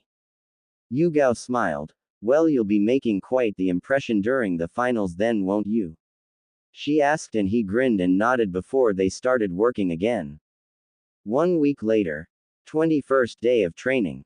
Naruto could honestly say the past week could only best be described as busy, as he hadn't done much else besides sleep, eat, plan his traps, and train as much as he could. If one of his teachers wasn't available due to preparation for the finals invasion, then he was refining the different areas further and trying to expand on others. Today, though, was different. Jiraiya had informed him that he had something special planned, and it wasn't toad summoning. Naruto had done toad summoning 3 days prior and got to know a few of the toads before summoning the boss toad Gamabunta. It took some talking, but Naruto convinced the boss to let him summon the clan on the condition that if he made Chunin, then he had to share a drink with Gamabunta. Since then, Naruto had been summoning the various toads, but he had summoned Gamakichi and Gamatatsu, the sons of Gamabunta, the most since they were actually around his age and was bonding and working with them the most. Now, though, he was standing before Jiraiya, who had 3 bags next to him filled with different balls while a bunch of Naruto's clones were working on sealing arts. Alright, now that your control is better and you have some jutsu, I think it's time you learned a technique that my best student created, the Rasengan. Jiraiya stated before forming said ball of energy in his hand, making Naruto look at it analytically. If he had been shown that move before Ibiki began helping him, then Naruto probably would have gone starry-eyed before jumping around asking to learn it. Now, though, he was studying it and seeing what he could, which at the moment was chakra swirling and battling itself while contained in the ball shape. Jiraiya smiled, seeing Naruto taking the time to analyze the jutsu when shown to see if there were any secrets to be gained from it. It was leaps and bounds beyond how he was 3 weeks ago. Now, this jutsu is a close combat in your face type of jutsu. Jiraiya stated as he slammed the ball into a boulder, destroying it into small pebbles. Naruto merely raised his eyebrows in surprise as Jiraiya turned to face him. Alright, now the first step is rotation. He stated, handing Naruto a water balloon. Your job is to rotate the water to the point that the balloon bursts. Jiraiya stated, taking his own balloon, causing it to instantly explode. Naruto frowned before he held his balloon and focused, causing the balloon to shake and bubble slightly before a couple minutes later the balloon burst. Jiraiya was actually surprised as it took him 3 days to get the first step done, but he also knew that Naruto had way more chakra than he did, so the force wasn't that hard to create for him. Good job, you're doing it much faster than I or my previous student did. Now I want you to keep doing it until you can do it nearly instantly, since your opponent could take advantage of the time it takes you to make the jutsu regardless of how little time it is.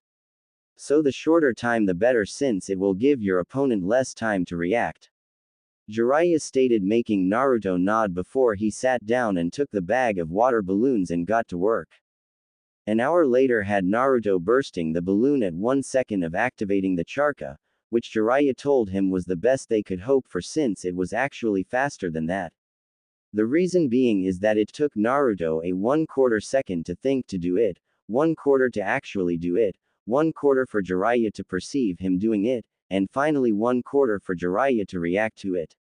So in reality, Naruto was getting it done in about half a second despite them not being able to track it faster. Good job, Naruto. Now the next step is power.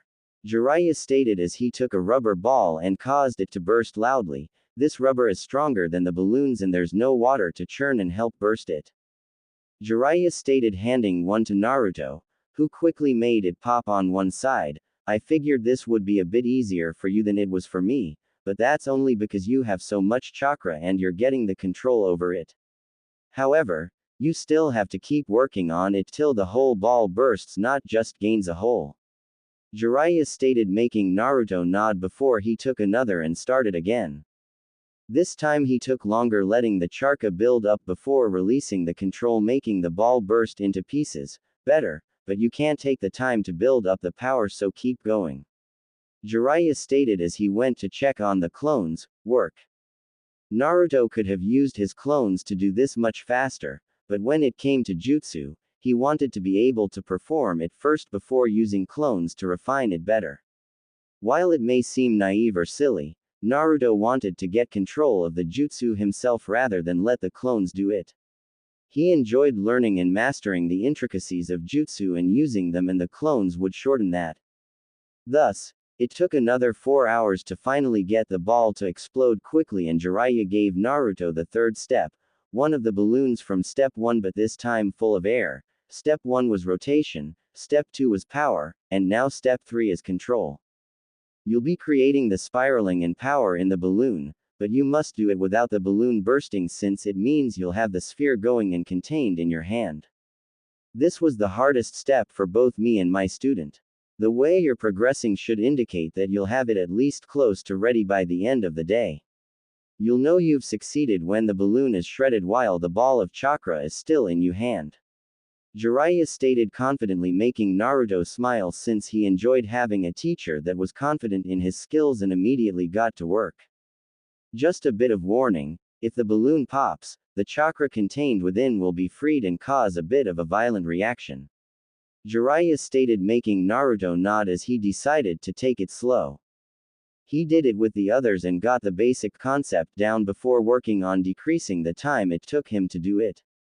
This proved to be the correct course of action, as is 3 hours, and 1 exploding balloon. Later had Naruto holding the ball of energy with the balloon shredding off of it. Well, that's step 3, now I just gotta do it faster.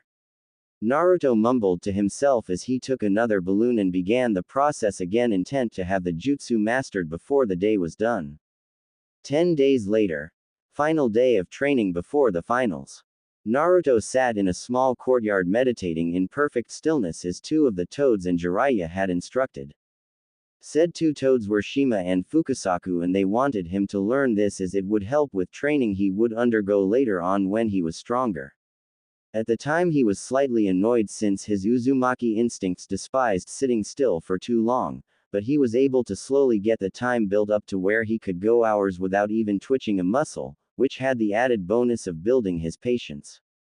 The side benefit was also the fact that Jiraiya informed him that meditation could help replace sleep, as the mind could relax along with the body, but your awareness remained, letting you be able to react quickly while feeling rested. At the moment, He had a small army of clones outside the village setting up all of his traps while each of his teachers was with a regiment of clones making refinements, corrections, or adding something new to help with his training for the future. Jiraiya had put him through the ringer the past month helping his taijutsu, sealing, control, physical training, jutsu, summoning, patience, meditation, speed, agility, and other areas pushing him further and further. The Rasengan was by far the best jutsu, in Naruto's opinion, and he had mastered it within a day before he started having his clones working on making it with both hands at the same time, since if he missed with one then he could hit with the other. Jiraiya had also helped him begin working on his other affinities, and Naruto surprised him by making a jutsu for his lightning affinity. The other surprise came in his seals.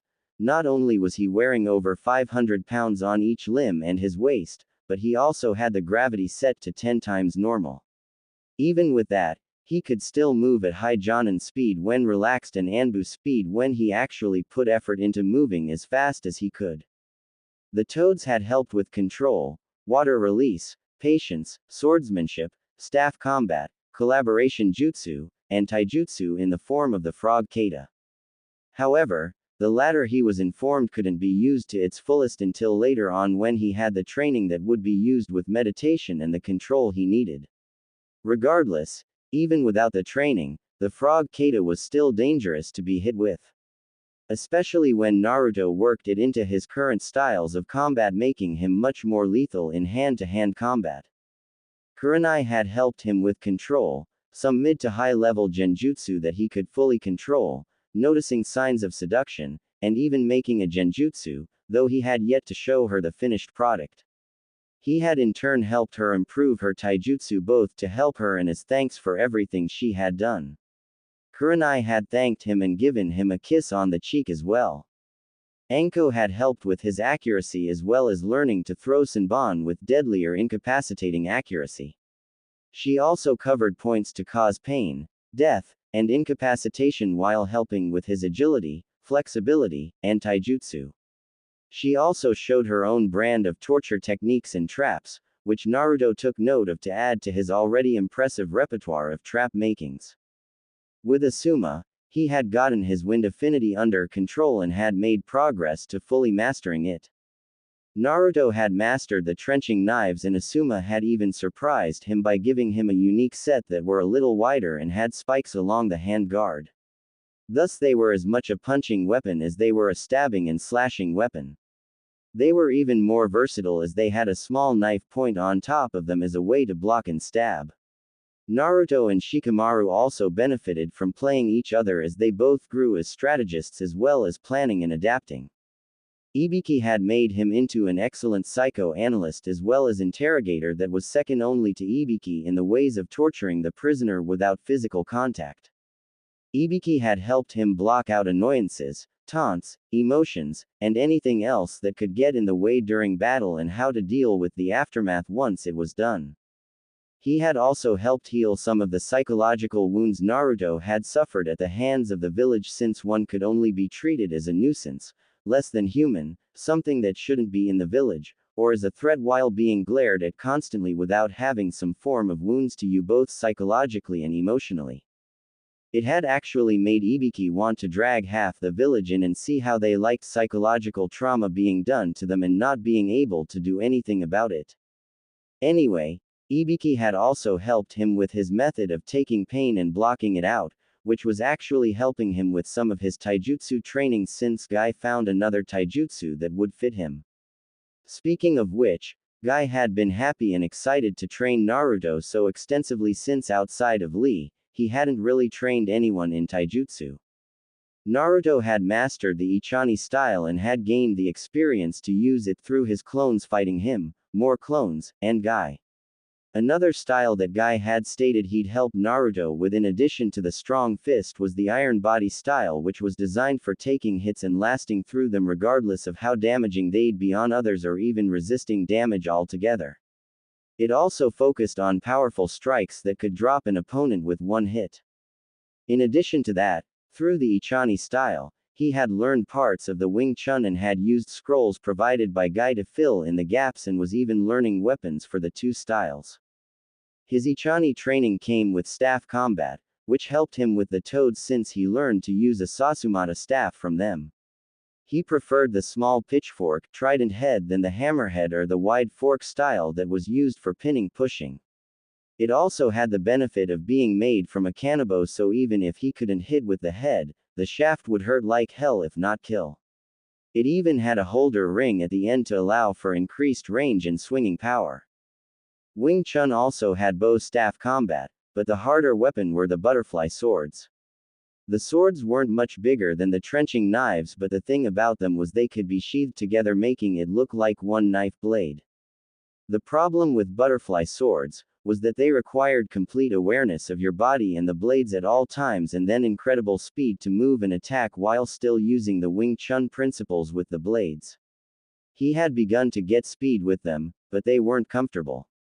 Jiraiya had helped solve that problem by visiting a local weapon craftsman and making a pair, but instead of the normal large bladed heads, they were a sleeker recurved version for better speed and control.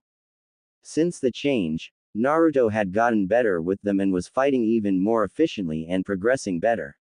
Even Jiraiya and Guy were impressed by what Naruto could do with the blades as he and his clones sparred to get a better handle on them. Even with the weights and gravity, Naruto could still move faster than a few could track with those blades. Speaking of blades, Yugao had turned Naruto into a truly accomplished swordsman to the point that Yugao was trying her hardest to keep up and at least match him. He had learned different moves for Yugao's style of sword fighting and was quickly getting the hang of the Kubikiribocho in its large form and its knife form. Naruto could also swing at the same speed regardless of the weight the blade had from the seal. This in turn made him dangerous and deadly regardless of the size and weight of the blade. Naruto broke from his reviewing as a voice reached him. "Naruto-sama, it's time for you to come home as you requested," Kin stated, standing in a modest maid outfit that showed off her figure and midriff, yet not so much that she'd look like a. She only wore it in private settings such as in their home or the walled-off yard around said home. Which was another thing. Naruto had gone to Kin 5 days after her interrogation and she still wanted to serve him over the alternative. So after filling out paperwork, Naruto had let Kin choose the methods to show how she would be shown as his slave servant. Apparently she not only had to have a seal upon her to ensure she never betrayed Naruto or Konoha, but she also had to have a physical marking to show that she belonged to Naruto. The choices were a collar choker, a seal tattoo visible, piercings with tags, or any combination of them. Kin chose a choker and belly button piercing, though Anko had talked her into piercings for her as well. Since then, he and Kin has been living in their new accommodations. Said accommodations were the old apartments Naruto lived in, but Hiruzen had bought the place, renovated it, and turned the entire top floor into a penthouse before giving the deed to Naruto under the direction of payment for 3S rank missions integral to village security and safety. Even put the Hokage seal on the paperwork to make it official and an unbreakable. Meaning anyone with a problem with his ownership and living arrangements could take their problem and shove it up there since no one would listen. Kin had also helped him with training as she had told him about the different sound-based jutsu and attacks her village had. It had given him some ideas and had a series of clones begin experimenting on it with a few promising results. He'd still need to experiment a bit, but if the early showings were this promising in him, then he'd have some attacks that were unique to him and him alone.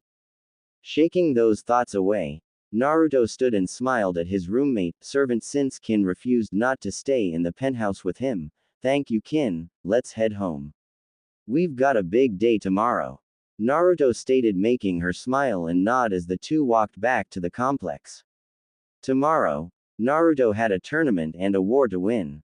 And he'd ensure all of his opponents knew his wrath. Deep within Naruto, a certain fox watched with interest.